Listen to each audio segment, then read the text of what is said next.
ਅਕਾਲੀ ਦਲ ਕਹਿੰਦਾ ਹੈ ਕਿ ਪੰਥ ਨੂੰ ਤੋੜਨ ਦਾ ਕੰਮ ਤੁਸੀਂ ਕੀਤਾ। ਗਿਆਨੀ ਹਰਪ੍ਰੀਤ ਸਿੰਘ ਕਹਿੰਦੇ ਨੇ ਕਿ ਤੁਸੀਂ ਪ੍ਰੈਸ਼ਰ 'ਚ ਸੀ, ਦੋ ਹੀ ਤੁਹਾਡੇ ਕੋਲ ਆਪਸ਼ਨ ਸਨ, ਜਾਂ ਤਾਂ ਜੇਲ੍ਹ ਜਾਓ ਜਾਂ ਫਿਰ ਬੀਜੇਪੀ ਨਾਲ ਜਾਓ। ਦਬਿਆ ਮੈਂ ਉਦੋਂ ਨਹੀਂ ਜਦੋਂ ਕਹਿਰ ਵਰਤ ਰਿਹਾ ਸੀ, ਜਦੋਂ ਯੂਪੀ ਦੇ ਅੰਦਰ ਮੈਨੂੰ ਅਰੈਸਟ ਕਰ ਲਿਆ ਗਿਆ ਸੀ। ਦਬਿਆ ਮੈਂ ਉਦੋਂ ਨਹੀਂ ਜਦੋਂ ਦਿੱਲੀ ਪੁਲਿਸ ਮੇਰੇ ਪਿੱਛੇ ਸਿੰਘੂ ਬਾਰਡਰ ਦੇ ਉੱਤੇ ਦੌੜ ਰਹੀ ਸੀ ਗੱਡੀਆਂ ਲੈ ਕੇ, ਤਾਂ ਵੀ ਮੈਂ ਇਨਕਲਾਬ ਦੇ ਨਾਅਰੇ ਲਾਉਂਦਾ ਔਰ ਕਿਸਾਨੀ ਦੇ ਨਾਅਰੇ ਲਾਉਂਦਾ ਅੱਗੇ ਜਾ ਰਿਹਾ ਸੀ। ਜੋ ਕਰਨਾ ਕਰ ਲਿਓ, ਮੈਂ ਤੁਹਾਡੀ ਪਰਵਾਹ ਨਹੀਂ ਕਰਦਾ। ਤੇ ਸ਼੍ਰੋਮਣੀ ਅਕਾਲੀ ਦਲ ਦੇਸ਼ ਦੇ ਸਿੱਖਾਂ ਦੀ ਗੱਲ ਕਿਵੇਂ ਕਰ ਸਕਦੀ ਹੈ, ਕਿਸ ਹੈਸੀਅਤ ਨਾਲ ਕਰ ਸਕਦੀ ਹੈ? ਜੇਕਰ ਆਪਣੀ ਪਾਰਟੀ ਦੇ ਏਡੇ ਵੱਡੇ ਥੰਮ ਨੂੰ ਵੀ, ਜੋ ਕਿ ਦਿੱਲੀ ਸਿੱਖ ਗੁਰਦੁਆਰਾ ਮੈਨੇਜਮੈਂਟ ਕਮੇਟੀ ਦਾ ਉਹਨਾਂ ਨੇ ਪ੍ਰਧਾਨ ਜੀ ਨੂੰ ਥਾਪਿਆ, ਉੱਥੇ ਕੋਈ ਸੋਚ ਕੇ ਥਾਪਿਆ ਹੋਊਗਾ। ਜੇਕਰ ਤੁਸੀਂ ਉਹਦੇ ਨਾਲ ਹੀ ਨਹੀਂ ਖੜੇ ਹੋ ਪਾਏ, ਜੇਕਰ ਤੁਸੀਂ ਉਹਦੇ ਹੱਕ ਦੀ ਆਵਾਜ਼ ਹੀ ਨਾ ਲਗਾ ਪਾਏ, ਜੇ ਤੁਹਾਡੀ ਗੱਲ ਹੀ ਮੈਂ ਸੱਚ ਮੰਨ ਲਵਾਂ, ਤੇ ਫਿਰ ਆਮ ਬੰਦੇ ਨੂੰ ਤੁਸੀਂ ਕਿਵੇਂ ਖੜੇ ਹੋ ਜਾਓਗੇ ਜੀ? ਸਰਦਾਰ ਸੁਖਬੀਰ ਸਿੰਘ ਬਾਦਲ ਸਾਹਿਬ ਜਾਂ ਸ਼੍ਰੋਮਣੀ ਅਕਾਲੀ ਦਲ ਦੀ ਏਡੀ ਵੱਡੀ ਜਥੇਬੰਦੀ ਜਿਹੜੀ ਆ, ਸਰਦਾਰ ਮਨਜਿੰਦਰ ਸਿੰਘ ਸਿਰਸਾ ਦੇ ਵਾਸਤੇ ਆਵਾਜ਼ ਨਾ ਚੁੱਕ ਸਕੀ? ਮੈਨੂੰ ਲੱਗਦਾ ਗਲਤ ਲਾਈਨ ਲੈ ਕੇ ਲਿਓ। ਅਕਾਲੀ ਦਲ ਨੇ ਇੱਕ ਹੀਰੇ ਨੂੰ ਗਵਾਇਆ ਹੈ, ਹੀਰੇ, ਔਰ ਕੇਵਲ ਇਸ ਕਰਕੇ ਈਰਖਾ ਭਾਵਨਾ ਕਰਕੇ, ਈਰਖਾ ਕਰਕੇ। ਮੈਂ ਕਿਹਾ ਸੀਗਾ ਰਾਜ ਅਕਾਲੀ ਦਲ ਦਾ ਨਹੀਂ ਆ ਸਕਦਾ। ਇਹ ਗੱਲ ਸਾਬਤ ਕਰਦੀ ਜਦੋਂ ਤੁਸੀਂ ਪਰਮਿੰਦਰ ਬਰਾੜ ਵਰਗੇ ਕੰਮ ਕਰਨ ਵਾਲੇ ਲੋਕ ਪਾਰਟੀ ਚੋਂ ਬਾਹਰ ਕੱਢ ਦਿੱਤੇ ਨੇ। ਇਹ ਤਾਂ ਗੱਲ ਸਮਝ ਆ ਗਈ। ਇੱਥੇ ਕੇਵਲ ਉਹ 4-5 ਜਿਹੜੇ ਉਹਨਾਂ ਦੇ ਆਸ-ਪਾਸ ਘੁੰਮਦੇ ਨੇ, ਦਰਵਾਜ਼ੇ ਖੋਲ੍ਹਣ ਔਰ ਬੰਦ ਕਰਨ ਵਾਲੇ, ਜਿਨ੍ਹਾਂ ਦੀ ਹੈਸੀਅਤ ਨਹੀਂ ਹੈਗੀ ਕੋਈ ਵੀ, ਜਿਨ੍ਹਾਂ ਨੂੰ ਇੱਕੋ ਗੱਲ ਸਮਝ ਆਉਂਦੀ ਆ ਵੀ ਇੱਥੇ ਹੋਰ ਵੜਨਾ ਕੋਈ ਨਹੀਂ ਚਾਹੀਦਾ। ਸੁਖਬੀਰ ਸਿੰਘ ਬਾਦਲ ਭਾਵੇਂ ਇਕੱਲਾ ਰਹਿ ਜਾਵੇ, ਭਾਵੇਂ ਕੋਈ ਐਮਐਲਏ ਜਿੱਤ ਕੇ ਨਾ ਆਵੇ, ਪਰ ਅਸੀਂ 5-6 ਜਾਣਿਆਂ ਦੀ ਥਾਂ ਤੇ ਕੋਈ ਨਾ ਆ ਜਾਵੇ। ਬੇਅਦਬੀ ਦਾ ਮੁੱਦਾ ਤੁਹਾਡੇ ਲਈ ਕੀ ਮਾਇਨੇ ਰੱਖਦਾ ਹੈ? ਗੁਰੂ ਗ੍ਰੰਥ ਸਾਹਿਬ ਮਹਾਰਾਜ ਜੀ ਦੀ ਬੇਅਦਬੀ ਦਾ ਮਸਲਾ ਜਿਹੜਾ ਵਾਕਈ ਲੋਕਾਂ ਨੇ ਇਹਦੇ ਤੇ ਸਿਆਸਤ ਕੀਤੀ ਆ। ਇਹਦਾ ਦੋਸ਼ੀ ਕੌਣ ਆ, ਕੌਣ ਨਹੀਂ ਹੈਗਾ, ਸਿਰਫ ਸਿਆਸਤ ਕੀਤੀ ਆ। ਅਸਲੀ ਦੋਸ਼ੀ ਲੱਭ ਕੇ ਨੂੰ ਸਜ਼ਾ ਦੇਣੀ ਚਾਹੀਦੀ ਸੀ, ਦੇਣੀ ਚਾਹੀਦੀ ਹੈ। ਬੀਜੇਪੀ ਨੂੰ ਮੌਕਾ ਮਿਲਦਾ ਪੰਜਾਬ 'ਚ, ਤੁਹਾਨੂੰ ਤੁਰੰਤ ਇਸ ਤੇ ਕਾਰਵਾਈ ਕਰਨੀ ਚਾਹੀਦੀ ਆ। ਪੰਜਾਬ ਦੇ ਬਾਰਡਰ ਸਟੇਟ ਦੇ ਉੱਤੇ ਜਿਹੜੇ ਫੈਂਸਿੰਗ ਹੋਈ, ਉਹਦੇ ਪਾਰ ਜਿਹੜੇ ਕਿਸਾਨ ਬੈਠੇ, ਉਹਨਾਂ ਦੇ ਮਸਲਿਆਂ ਦੀ ਗੱਲ ਕੌਣ ਕਰੂਗਾ?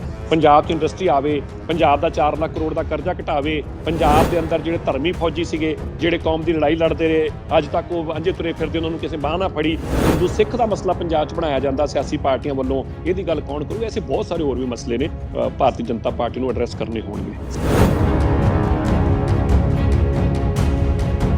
ਇਲਜ਼ਾਮ ਇਹ ਲੱਗਦੇ ਨੇ ਕਿਸਾਨ ਜਥੇਬੰਦੀਆਂ ਵੱਲੋਂ ਕਿ ਤੁਸੀਂ ਅੰਦੋਲਨ ਦਾ ਇਸਤੇਮਾਲ ਕੀਤਾ, ਕਿ ਹੁਣ 700 ਕਿਸਾਨਾਂ ਦੀਆਂ ਸ਼ਹਾਦਤਾਂ ਤੇ ਲਖੀਮਪੁਰ ਖੀਰੀ ਦਾ ਦਰਦ, ਤੁਸੀਂ ਉੱਥੇ ਵੀ ਗਰਾਊਂਡ ਤੇ ਗਏ ਸੀ, ਕਿ ਉਹ ਦਰਦ ਖਤਮ ਹੋ ਗਿਆ ਬੀਜੇਪੀ ਦੇ ਨਾਲ ਆਉਣ ਤੋਂ ਬਾਅਦ? ਦੇਸ਼ ਦਾ ਸਭ ਤੋਂ ਵੱਡਾ ਮਜ਼ਾਕ ਵਾਲਾ ਸਵਾਲ, ਸਭ ਤੋਂ ਵੱਡਾ ਮਜ਼ਾਕ, ਕਿਸਾਨਾਂ ਦੇ ਜਥੇਬੰਦੀਆਂ ਦਾ ਕ੍ਰੈਡਿਟ ਸਿਰਸੇ ਨੇ ਲੈ ਲਿਆ। ਇਸ ਤੋਂ ਵੱਡਾ ਮਜ਼ਾਕ ਦਾ ਸਵਾਲ ਹੋ ਸਕਦਾ? ਲੱਖਾ ਸਡਾਣਾ ਸੀਗਾ ਜਾਂ ਦੀਪ ਸਿੱਧੂ ਸੀਗਾ, ਉਹ ਮੇਰੀ ਪਾਰਟੀ ਦੇ ਵਿਰੋਧੀ ਸੀ, ਗਾਲਾਂ ਕੱਢਦੇ ਸੀ ਸਾਡੀ ਪਾਰਟੀ ਨੂੰ ਸ਼ਰੇਆਮ। ਮੈਂ ਕਿਹਾ ਉਹ ਸਿੱਖ ਨੇ, ਪੰਜਾਬੀ ਨੇ, ਦਿੱਲੀ 'ਚ ਅਗਰ ਫੜੇ ਜਾਣਗੇ ਤੇ ਸਾਡਾ ਫਰਜ਼ ਬਣਦਾ ਉਹਨਾਂ ਸਾਥ ਦੇਣਾ। ਕਿਸਾਨ ਜਥੇਬੰਦੀਆਂ ਚਰਨਾਂ 'ਚ ਇੱਕ ਬੇਨਤੀ ਕਰਦਾ, ਜੇ ਤੁਸੀਂ ਕੋਈ ਮੈਨੂੰ ਅਵਾਰਡ ਦਿੱਤਾ ਸੀ, ਰਿਵਾਰਡ ਦਿੱਤਾ ਸੀ, ਕੋਈ ਚੀਜ਼ ਦਿੱਤੀ ਸੀ, ਭਾਈ ਮਾਣ ਦਿੱਤਾ ਸੀ, ਉਹ ਦੱਸ ਦਿਓ ਜੇ ਉਹ ਕਿਹੜਾ ਸੀਗਾ, ਮੈਂ ਘਰ ਆ ਕੇ ਵਾਪਸ ਕਰ ਜੂ, ਕਿਉਂਕਿ ਮੈਂ ਕੋਈ ਤੁਹਾਡੀ ਚੀਜ਼ ਲੈ ਕੇ ਨਹੀਂ ਜਾਣਾ ਚਾਹੂੰਗਾ।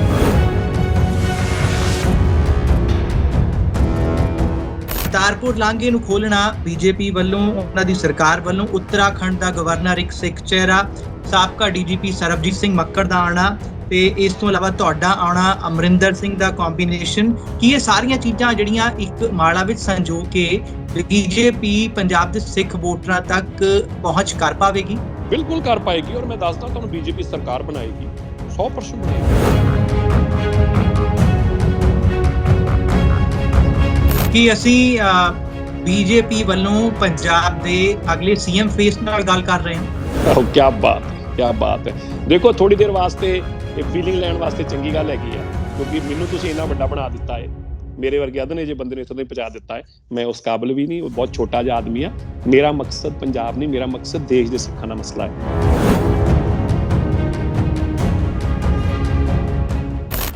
ਸਤਿ ਸ੍ਰੀ ਅਕਾਲ, ਜਗਬਾਣੀ ਟੀਵੀ ਤੇ ਤਮਾਮ ਦਰਸ਼ਕਾਂ ਦਾ ਸਵਾਗਤ ਹੈ। ਪੰਜਾਬ ਵਿੱਚ ਇਸ ਵੇਲੇ ਚੋਣਾਂ ਦਾ ਮਾਹੌਲ ਭਖਿਆ ਹੋਇਆ ਹੈ। 5 ਸੂਬਿਆਂ ਵਿੱਚ ਚੋਣਾਂ ਹੈ ਪੰਜਾਬ ਦੇ ਨਾਲ ਤੇ ਦਲ ਬਦਲ ਦਾ ਜਿਹੜਾ ਜ਼ੋਰ ਹੈ ਇਸ ਵੇਲੇ, ਇਸ ਵਿਚਾਲੇ ਅਕਾਲੀ ਦਲ ਨੂੰ ਝਟਕਾ ਦਿੰਦੇ ਹੋਏ ਇੱਕ ਵੱਡਾ ਚਿਹਰਾ ਜਿਹੜਾ ਹੈ ਉਹ ਬੀਜੇਪੀ ਵੱਲ ਚਲਾ ਗਿਆ ਹੈ, ਤੇ ਇਹ ਅਕਾਲੀ ਦਲ ਵੱਲੋਂ ਜਿਹੜਾ ਹੈ ਬੀਜੇਪੀ ਦੀ ਟਿਕਟ ਤੇ ਵਿਧਾਇਕੀ ਵੀ ਦਿੱਲੀ ਵਿੱਚ ਕਰਦੇ ਰਹੇ ਨੇ। ਇਹਨਾਂ ਕਰੋਨਾ ਟਾਈਮਸ ਵਿੱਚ ਜਿਹੜਾ ਹੈ ਬਹੁਤ ਜ਼ਿਆਦਾ ਜਿਹੜੇ ਭੁੱਖੇ ਤੇ ਆਏ ਲੋਕ ਸਨ, ਆਪਣੇ ਘਰਾਂ ਵੱਲ ਨੂੰ ਪਰਤ ਰਹੇ ਸਨ, ਉਹਨਾਂ ਦੇ ਲਈ ਇਹਨਾਂ ਨੇ ਲੰਗਰ ਸੇਵਾ ਦੀ ਵਿਵਸਥਾ ਕੀਤੀ। ਕਿਸਾਨ ਅੰਦੋਲਨ ਵਿੱਚ ਇਹਨਾਂ ਨੇ ਵੱਡੀ ਭੂਮਿਕਾ ਲੰਗਰ ਸੇਵਾ ਵਿੱਚ ਨਿਭਾਈ। ਕਿਸਾਨੀ ਅੰਦੋਲਨ ਦੀ ਖਿਲਾਫਤ ਕਰਨ ਵਾਲੀ ਕੰਗਨਾ ਨੂੰ ਸਬਕ ਸਿਖਾਉਣ ਦਾ ਜ਼ਿੰਮਾ ਵੀ ਚੁੱਕਿਆ। ਬੀਜੇਪੀ ਦੇ ਖਿਲਾਫ CAA NRC ਵਾਲੇ ਮੁੱਦੇ ਤੇ ਸਟੈਂਡ ਵੀ ਲਿਆ ਸੀ।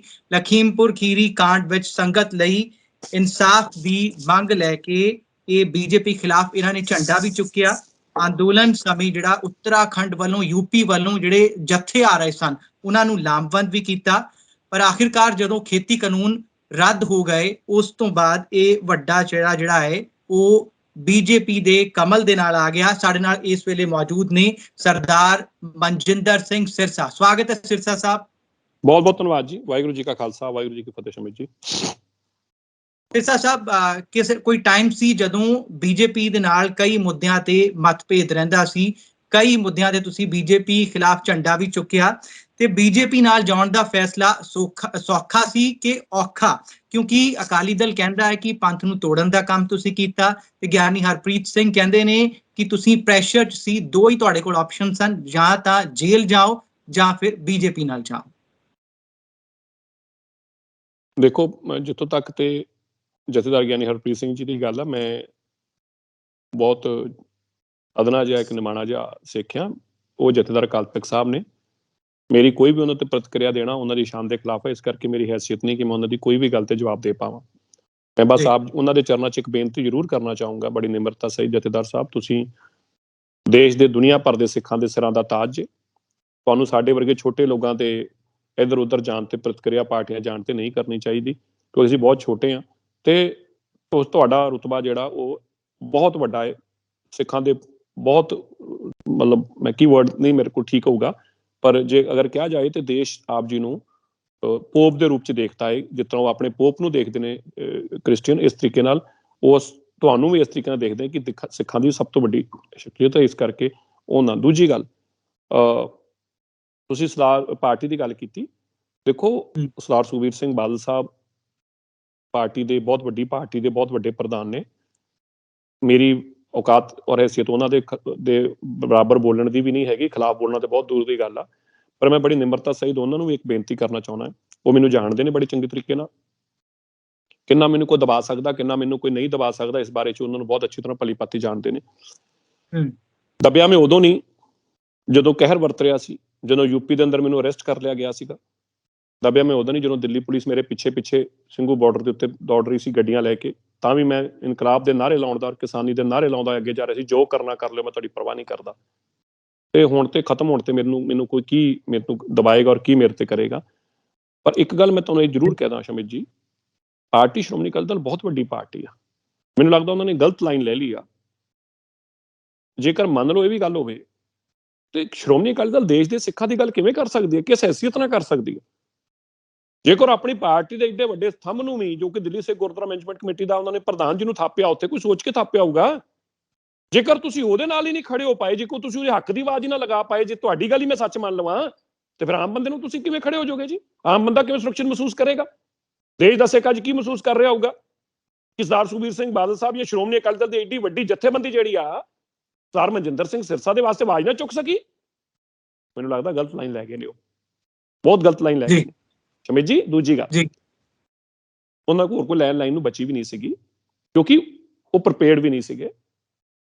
ਨਾ ਹੀ ਉਹਨਾਂ ਦੇ ਅੰਦਰ ਮੈਂ ਕਸੂਰ ਮੰਨਦਾ, ਉਹਨਾਂ ਦਾ ਕੋਈ ਕਸੂਰ ਵੀ ਨਹੀਂ। ਇਹ 'ਚ ਵੀ ਕਸੂਰਵਾਰ ਮੈਂ ਖੁਦ ਹੀ ਹਾਂ। ਮੈਂ ਉਹਨਾਂ ਨਾਲ ਕਦੀ ਗੱਲ ਕੀਤੀ ਨਹੀਂ, ਔਰ ਜੋ ਇੰਨੇ ਸਾਲ ਮੇਰੀ ਉਹਨਾਂ ਨਾਲ ਨੇੜਤਾ ਰਹੀ ਆ, ਉਹਦੇ ਦੌਰਾਨ ਉਹ ਜਾਣਦੇ ਨੇ ਕਿ ਮੈਂ ਕਿਸ ਕਿਰਦਾਰ ਦਾ ਆਦਮੀ ਹਾਂ। ਮੈਂ ਕੋਈ ਜ਼ਿੰਦਗੀ 'ਚ ਗਲਤ ਕੰਮ ਨਹੀਂ ਕੀਤਾ। ਉਹ ਮੈਨੂੰ ਤੇ ਮਾੜਾ ਕੋਈ ਐਲੀਗੇਸ਼ਨ ਲਗਾ ਵੀ ਨਹੀਂ ਸਕਦੇ ਸੀਗੇ। ਤੇ ਮੈਨੂੰ ਇਸ ਗੱਲ ਦੀ ਚਲੋ ਤਸੱਲੀ ਆ, ਖੁਸ਼ੀ ਆ ਕਿ ਉਹਨਾਂ ਨੇ ਕੋਈ ਜਿਹੜੀ ਵੀ ਗੱਲ ਕਹੀ ਆ, ਉਹਨਾਂ ਨੇ ਆਪਣੇ ਉਸ ਦਰਦ ਨੂੰ ਜਾਂ ਉਸ ਮਜਬੂਰੀ ਨੂੰ, ਉਹ ਵੀ ਝਲਕ ਰਹੀ ਉਹਨਾਂ ਤੋਂ, ਵੀ ਉਹਨਾਂ ਨੂੰ ਕਹਿਣੀ ਪਊਗੀ। ਮੈਂ ਉਹਨਾਂ ਨੂੰ ਮਾਈਂਡ ਨਹੀਂ ਕਰ ਰਿਹਾ, ਪਰ ਮੈਂ ਇਸ ਕਰਕੇ ਗਿਆ ਹੈ, ਮੇਰੇ ਲਈ ਜ਼ਰੂਰੀ ਇਹ ਦੱਸਣਾ ਹੈ। ਇਹ ਦੱਸਣਾ ਨਹੀਂ ਕਿ ਮੇਰੇ ਵਿਰੋਧੀ ਕੀ ਬੋਲ ਰਹੇ ਨੇ, ਕਿਉਂਕਿ ਇਸ ਵੇਲੇ ਸ਼੍ਰੋਮਣੀ ਅਕਾਲੀ ਦਲ ਦੇ ਲੋਕ ਮੇਰੇ ਵਿਰੋਧ 'ਚ ਹੀ ਬੋਲਣਗੇ, ਸੁਭਾਵਿਕ ਤੌਰ ਤੇ ਮੇਰੇ ਹੱਕ 'ਚ ਨਹੀਂ ਭੁਗਤਣਗੇ। ਜ਼ਰੂਰੀ ਇਸ ਕਰਕੇ ਸੀ ਸ਼ਮਿਤ ਜੀ, ਇੱਕ ਸਮਾਂ ਸੀ ਜਦੋਂ ਸ਼੍ਰੋਮਣੀ ਅਕਾਲੀ ਦਲ ਦੇ 'ਚ ਰਹਿ ਕੇ ਅਸੀਂ ਸਿੱਖਾਂ ਦੀ ਜਿਹੜੀ ਆਵਾਜ਼ ਚੁੱਕਦੇ ਸੀ, ਮੇਰੀ ਉਸ ਗੱਲ ਨੂੰ ਸਰਦਾਰ ਸੁਖਬੀਰ ਸਿੰਘ ਬਾਦਲ ਜਾਂ ਸਰਦਾਰਨੀ ਹਰਸਿਮਰਤ ਕੌਰ ਬਾਦਲ ਦੇ ਮਾਧਿਅਮ ਤੋਂ ਦੇਸ਼ ਦੇ ਸਰਕਾਰਾਂ ਦੇ ਕੋਲ ਪਹੁੰਚਾਈ ਜਾਂਦੀ ਸੀ, ਉਹਦੇ ਮਸਲੇ ਹੱਲ ਕਰਨ ਦੀ ਕੋਸ਼ਿਸ਼ ਕੀਤੀ ਜਾਂਦੀ ਸੀ, ਔਰ ਬਹੁਤ ਸਾਰੇ ਹੁੰਦੇ ਰਹੇ ਨੇ। ਸ਼੍ਰੋਮਣੀ ਅਕਾਲੀ ਦਲ ਅੱਜ ਇਸ ਸਥਿਤੀ 'ਚ ਨਹੀਂ ਰਹੀ ਕਿ ਉਹ ਦੇਸ਼ ਨੂੰ ਰਿਪਰੈਜ਼ੈਂਟ ਕਰ ਸਕੇ ਜਾਂ ਦੇਸ਼ ਦੇ ਮਸਲਿਆਂ ਨੂੰ ਹੱਲ ਕਰਾ ਸਕੇ। ਤੇ ਮੇਰਾ ਸਫ਼ਰ ਜਿਹੜਾ ਬੀਜੇਪੀ ਨਾਲ ਸ਼ੁਰੂ ਹੋਇਆ ਹੈ, ਅਫਗਾਨਿਸਤਾਨ ਦੇ ਸਿੱਖਾਂ ਦੇ ਮਸਲੇ ਤੋਂ ਲੈ ਕੇ ਸ਼ੁਰੂ ਹੋਇਆ, ਜਿਸ ਨੂੰ ਮੈਂ ਕਾਫੀ ਸਮੇਂ ਤੋਂ ਫੋਲੋ ਅਪ ਕਰ ਰਿਹਾ ਸੀ, ਲੇਕਿਨ ਮੈਂ ਕੁਝ ਕਰ ਨਹੀਂ ਪਾ ਰਿਹਾ ਸੀ। ਇੱਕ ਸਮਾਂ ਐਸਾ ਸੀ 800 ਸਿੱਖਾਂ ਨੂੰ ਉੱਥੋਂ ਮੈਂ ਕੱਢ ਕੇ ਲੈ ਕੇ ਆਇਆ ਸੀ। 3 ਜਹਾਜ਼ ਸਰਦਾਰ ਵਿਕਰਮਜੀਤ ਸਿੰਘ ਸਾਹਨੀ ਜੀ ਤੋਂ ਮੈਂ ਲਏ ਸੀ। ਉਹਨਾਂ ਨੂੰ ਬੇਨਤੀ ਕੀਤੀ ਸੀ, ਬੰਗਲਾ ਸਾਹਿਬ ਦੇ ਮੰਚ ਤੋਂ ਅਨਾਉਂਸਮੈਂਟ ਕੀਤੀ ਸੀ, ਸਿੱਖਾਂ ਨੇ ਦੇਸ਼ ਭਰ ਦੇ ਲੋਕਾਂ ਨੇ ਸਾਡਾ ਸਾਥ ਦਿੱਤਾ ਸੀ, ਔਰ 800 ਲੋਕਾਂ ਨੂੰ ਉੱਥੋਂ ਲਿਆ ਕੇ ਅਸੀਂ ਰਕਾਬਗੰਜ ਸਾਹਿਬ, ਬੰਗਲਾ ਸਾਹਿਬ, ਸੀਸਗੰਜ ਸਾਹਿਬ ਰੱਖ ਕੇ ਉਹਨਾਂ ਨੂੰ ਘਰਾਂ 'ਚ ਵਸਾਇਆ ਸੀ। ਫਿਰ ਨੌਬਤ ਆਈ ਤੇ ਹੁਣ ਸਾਡੀ ਕੋਈ ਬਾਂਹ ਫੜਨ ਵਾਲਾ ਨਹੀਂ ਸੀ। ਇਹ ਸ਼੍ਰੋਮਣੀ ਅਕਾਲੀ ਦਲ ਨੇ ਆਪਣਾ ਨਾਤਾ ਤੋੜ ਚੁੱਕੀ ਸੀਗੀ। ਕੋਈ ਸਾਡੇ ਕੋਲ ਰਾਹ ਨਹੀਂ ਸੀ। ਜਦੋਂ ਮੈਂ ਬਹੁਤ ਕੋਸ਼ਿਸ਼ਾਂ ਤੋਂ ਬਾਅਦ ਗ੍ਰਹਿ ਮੰਤਰੀ ਨਾਲ ਅਪਰੋਚ ਕਰਨ 'ਚ ਕਾਮਯਾਬ ਹੋਇਆ ਔਰ ਮੈਂ ਉਹਨਾਂ ਨੂੰ ਕਿਹਾ ਕਿ ਮੈਂ ਮਿਲਣਾ ਚਾਹੁੰਦਾ ਹੈ, ਤੇ ਉਹਨਾਂ ਨੇ ਮੈਨੂੰ ਕਿਹਾ ਕਿ ਮੈਂ ਤੁਹਾਨੂੰ ਟਾਈਮ ਦੇ ਕੇ ਬੁਲਾਊਂਗਾ। ਮੈਂ ਕਿਹਾ ਜੀ ਮੇਰਾ ਟਾਈਮ ਨਹੀਂ, ਮੈਨੂੰ ਬਹੁਤ ਜ਼ਰੂਰੀ ਆ ਮਿਲਣਾ ਹੈ, ਮੇਰੇ ਬੰਦੇ ਦਾ ਨੁਕਸਾਨ ਹੋ ਜਾਊਗਾ। ਇਸ ਵੇਲੇ 8:30 ਵਜੇ ਦੀ ਗੱਲ ਆ, ਸ਼ਾਇਦ 24 ਜਾਂ 25 ਤਰੀਕ ਦੇ ਆਸ-ਪਾਸ ਦੀ ਗੱਲ ਆ। ਔਰ ਉਹ ਮੈਨੂੰ ਕਿਹਾ ਕਿ ਤੁਸੀਂ 10:30 ਵਜੇ ਆ ਜਾਓ। ਮੈਂ ਚਲੇ ਗਿਆ, ਮੈਂ ਉਹਨੂੰ ਜਾ ਕੇ ਗੱਲ ਦੱਸੀ, ਉੱਥੋਂ ਮੇਰਾ ਸਫ਼ਰ ਸ਼ੁਰੂ ਹੁੰਦਾ। ਉਹਨਾਂ ਮੈਨੂੰ ਕਿਹਾ ਕਿ ਕੋਈ ਗੱਲ ਨਹੀਂ। ਮੈਂ ਕਿਹਾ ਜੀ ਈ ਵੀਜ਼ੇ ਆ, ਅਫਗਾਨਿਸਤਾਨ ਦੇ ਸਿੱਖਾਂ ਨੇ ਅਪਲਾਈ ਕੀਤੇ ਹੋਏ, ਉਹ ਕਿਸੇ ਤਰੀਕੇ ਆ ਜਾਣਗੇ ਇੱਥੇ, ਬਸ ਉਹਨਾਂ ਨੂੰ ਵੀਜ਼ੇ ਦੇ ਦਿਓ। ਉਹਨੇ ਕਿਹਾ ਨਹੀਂ ਆਪਣੇ ਕਿਸੇ ਤਰੀਕੇ ਕਿਉਂ? ਮੈਨੂੰ ਦੱਸਿਆ ਕਿ ਪਹਿਲਾਂ ਆਪਾਂ ਜਹਾਜ਼ ਭੇਜ ਕੇ ਮੰਗਵਾਏ ਸੀ, ਕਹਿੰਦੇ ਅੱਬੀ ਜਹਾਜ਼ ਭੇਜ ਕੇ ਮੰਗਵਾ लेंगे, क्या दिक्कत है? मैं कहा जी फिर तो कुछ, फिर इस तो बाद और की हो सकता, जो तुम यही कर दोगे तो करेंगे, क्यों नहीं करेंगे? और मेरी सफर इत्थों शुरू हो गया। इत्थों मेरे उन्होंने गलबात हुई। मैं उन्होंने कहा जी तुम यही काम करते, मसले हल करो सिखा दे, कौन सा मसला हमने मना किया है? हर करने को तैयार है, बैठो सही, कोई बात तो करे। तो इस तरीके नाल मेरा सफर शुरू होया। इस करके मैं समझिए जो छड्ड के भी गया ना, मैं कोई किसी ते दोष विदोष नहीं लगाया, क्योंकि ना वो झूठ होगा, फ्रॉड होगा, कपट होगा। मैं कहता नहीं जी अकाली दल माड़ी पार्टी है जी, अकाली दल ते नशियां दा दोष है जी, गुरु ग्रंथ साहिब दी बेअदबियां दा दोष है जी, गुरु ग्रंथ साहिब इस करके मैं परेशान सी जी। इसे ऐसा कोई कारण नहीं सी जी, कोई भी कारण नहीं सी जी।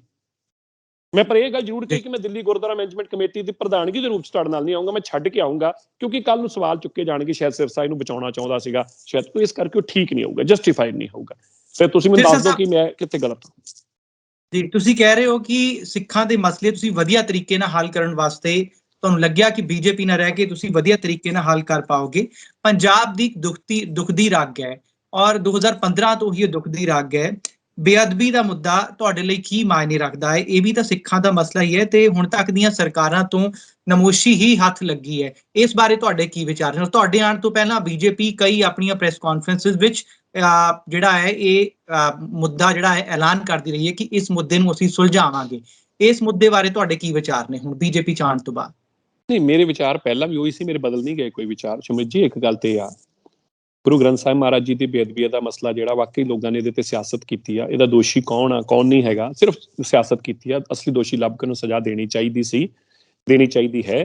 ਤੇ ਹੁਣ ਵੀ ਬੀਜੇਪੀ ਨੂੰ, ਅਗਰ ਬੀਜੇਪੀ ਨੂੰ ਮੌਕਾ ਮਿਲਦਾ ਪੰਜਾਬ 'ਚ ਤਾਂ ਉਹਨੂੰ ਤੁਰੰਤ ਇਸ ਤੇ ਕਾਰਵਾਈ ਕਰਨੀ ਚਾਹੀਦੀ ਆ। ਪਰ ਸ਼ਮੀਤ ਜੀ ਇਹਦੇ ਨਾਲ ਨਾਲ ਪੰਜਾਬ ਦੇ ਬਹੁਤ ਸਾਰੇ ਹੋਰ ਮੁੱਦੇ ਨੇ ਜਿਹਨਾਂ ਤੋਂ ਭੜਕਾ ਕੇ ਲੋਕਾਂ ਨੂੰ ਭਟਕਾ ਕੇ ਸਿਰਫ ਇੱਕੋ ਮੁੱਦੇ ਦੇ ਆਲੇ ਦੁਆਲੇ ਘੁਮਾ ਕੇ ਪੰਜਾਬ ਦਾ ਨੁਕਸਾਨ ਕੀਤਾ ਜਾ ਰਿਹਾ ਹੈ। ਕਾਂਗਰਸ ਨੇ 4.5 ਸਾਲ ਪੌਣੇ 5 ਸਾਲ ਹੀ ਉਹਨੂੰ ਆ ਚੜੇ ਆ, ਉਹਨਾਂ ਨੇ ਕੇਵਲ ਇਸੇ ਲੜਾਈ ਦੇ ਉੱਤੇ ਹੀ ਪੰਜਾਬ ਨੂੰ 4 ਲੱਖ ਕਰੋੜ ਦੇ ਕਰਜ਼ੇ ਥੱਲੇ ਲਿਆ ਕੇ ਸੁੱਟਤਾ। ਲੋਕਾਂ ਦਾ ਧਿਆਨ ਹੀ ਨਹੀਂ ਆਉਣ ਦਿੱਤਾ ਕਿਸੇ ਪਾਸੇ, ਇਸੇ 'ਚ ਕਮਾਈ ਗਏ। ਹੁਣ ਕਹਿੰਦੇ 4 ਲੱਖ ਕਰੋੜ ਕਰਜ਼ਾ ਹੋ ਗਿਆ। ਸੋ ਮੇਰਾ ਕਹਿਣਾ ਇਹ ਆ ਕਿ ਇਹਦੇ ਇਲਾਵਾ ਵੀ ਬਹੁਤ ਚਿੰਤਾ ਹੈ, ਪੰਜਾਬ ਦੀ ਇੰਡਸਟਰੀ ਵਾਪਸ ਆਵੇ। ਅੱਜ ਅਸੀਂ ਕਾਟਨ ਸਰਪਲਸ ਹਾਂ, ਵੀਟ ਸਰਪਲਸ ਹਾਂ, ਰਾਈਸ ਸਰਪਲਸ ਹਾਂ, ਸਨਫਲਾਵਰ ਸਾਡੇ ਕੋਲ ਹਰ ਤਰ੍ਹਾਂ ਦੀ ਸਾਡੇ ਕੋਲ ਆ, ਲੇਕਿਨ ਸਾਰੀ ਝਗੜਿਆਂ ਨੇ ਇੰਡਸਟਰੀ ਭਜਾਤੀ, ਆਪਸ ਝਗੜੀ ਗਏ। ਆਪਸ ਵਿੱਚ ਝਗੜਿਆਂ ਨੇ ਇੰਨਾ ਜ਼ਿਆਦਾ ਨੁਕਸਾਨ ਕਰ ਦਿੱਤਾ ਕਿ ਪੰਜਾਬ ਦੇ ਬਾਰਡਰ ਸਟੇਟ ਦੇ ਉੱਤੇ ਜਿਹੜੇ ਫੈਂਸਿੰਗ ਹੋਈ ਉਹਦੇ ਪਾਰ ਜਿਹੜੇ ਕਿਸਾਨ ਬੈਠੇ ਉਹਨਾਂ ਦੇ ਮਸਲਿਆਂ ਦੀ ਗੱਲ ਕੌਣ ਕਰੂਗਾ? ਪੰਜਾਬ 'ਚ ਇੰਡਸਟਰੀ ਆਵੇ, ਪੰਜਾਬ ਦਾ 4 ਲੱਖ ਕਰੋੜ ਦਾ ਕਰਜ਼ਾ ਘਟਾਵੇ, ਇਹਦੀ ਚਿੰਤਾ ਕੌਣ ਕਰੂਗਾ? ਪੰਜਾਬ ਦੇ ਅੰਦਰ ਜਿਹੜੇ ਧਰਮੀ ਫੌਜੀ ਸੀਗੇ, ਜਿਹੜੇ ਕੌਮ ਦੀ ਲੜਾਈ ਲੜਦੇ ਰਹੇ, ਅੱਜ ਤੱਕ ਉਹ ਵਾਂਝੇ ਤੁਰੇ ਫਿਰਦੇ, ਉਹਨਾਂ ਨੂੰ ਕਿਸੇ ਬਾਂਹ ਨਾ ਫੜੀ, ਉਹਨਾਂ ਦੀ ਗੱਲ ਕੌਣ ਕਰੂਗਾ? ਬਹੁਤ ਸਾਰੇ ਪੰਜਾਬ ਦੇ ਮਸਲੇ ਨੇ। ਹਿੰਦੂ ਸਿੱਖ ਦਾ ਮਸਲਾ ਪੰਜਾਬ 'ਚ ਬਣਾਇਆ ਜਾਂਦਾ ਸਿਆਸੀ ਪਾਰਟੀਆਂ ਵੱਲੋਂ, ਸਾਡੇ ਪਰਿਵਾਰ ਉਹ ਸੁਰੱਖਿਅਤ ਰਹਿਣ, ਭਾਵੇਂ ਹਿੰਦੂ ਨੇ ਭਾਵੇਂ ਸਿੱਖ ਨੇ, ਉਹਨਾਂ ਨੂੰ ਸਿਕਿਉਰਿਟੀ ਹੋਵੇ, ਇਹਦੀ ਗੱਲ ਕੌਣ ਕਰੂਗਾ? ਐਸੇ ਬਹੁਤ ਸਾਰੇ ਹੋਰ ਵੀ ਮਸਲੇ ਨੇ। ਮੈਂ ਸਮਝਦਾ ਕਿ ਇਹ ਸਾਰੇ ਮਸਲੇ ਜਿਹੜੇ ਆ ਭਾਰਤੀ ਜਨਤਾ ਪਾਰਟੀ ਨੂੰ ਐਡਰੈਸ ਕਰਨੇ ਹੋਣਗੇ। ਜੀ, ਕੀ ਅਸੀਂ ਬੀਜੇਪੀ ਵੱਲੋਂ ਪੰਜਾਬ ਦੇ ਅਗਲੇ ਸੀਐਮ ਫੇਸ ਨਾਲ ਗੱਲ ਕਰ ਰਹੇ ਹਾਂ? ਕਿਆ ਬਾਤ ਹੈ। ਦੇਖੋ ਥੋੜੀ ਦੇਰ ਵਾਸਤੇ ਇਹ ਫੀਲਿੰਗ ਲੈਣ ਵਾਸਤੇ ਚੰਗੀ ਗੱਲ ਹੈਗੀ ਆ, ਕਿਉਂਕਿ ਮੈਨੂੰ ਤੁਸੀਂ ਇੰਨਾ ਵੱਡਾ ਬਣਾ ਦਿੱਤਾ ਹੈ, ਮੇਰੇ ਵਰਗੇ ਅਧਨੇ ਜੇ ਬੰਦੇ ਨੇ ਇੱਥੋਂ ਤੱਕ ਪਹੁੰਚਾ ਦਿੱਤਾ ਹੈ। ਮੈਂ ਉਸ ਕਾਬਿਲ ਵੀ ਨਹੀਂ, ਬਹੁਤ ਛੋਟਾ ਜਿਹਾ ਆਦਮੀ ਆ।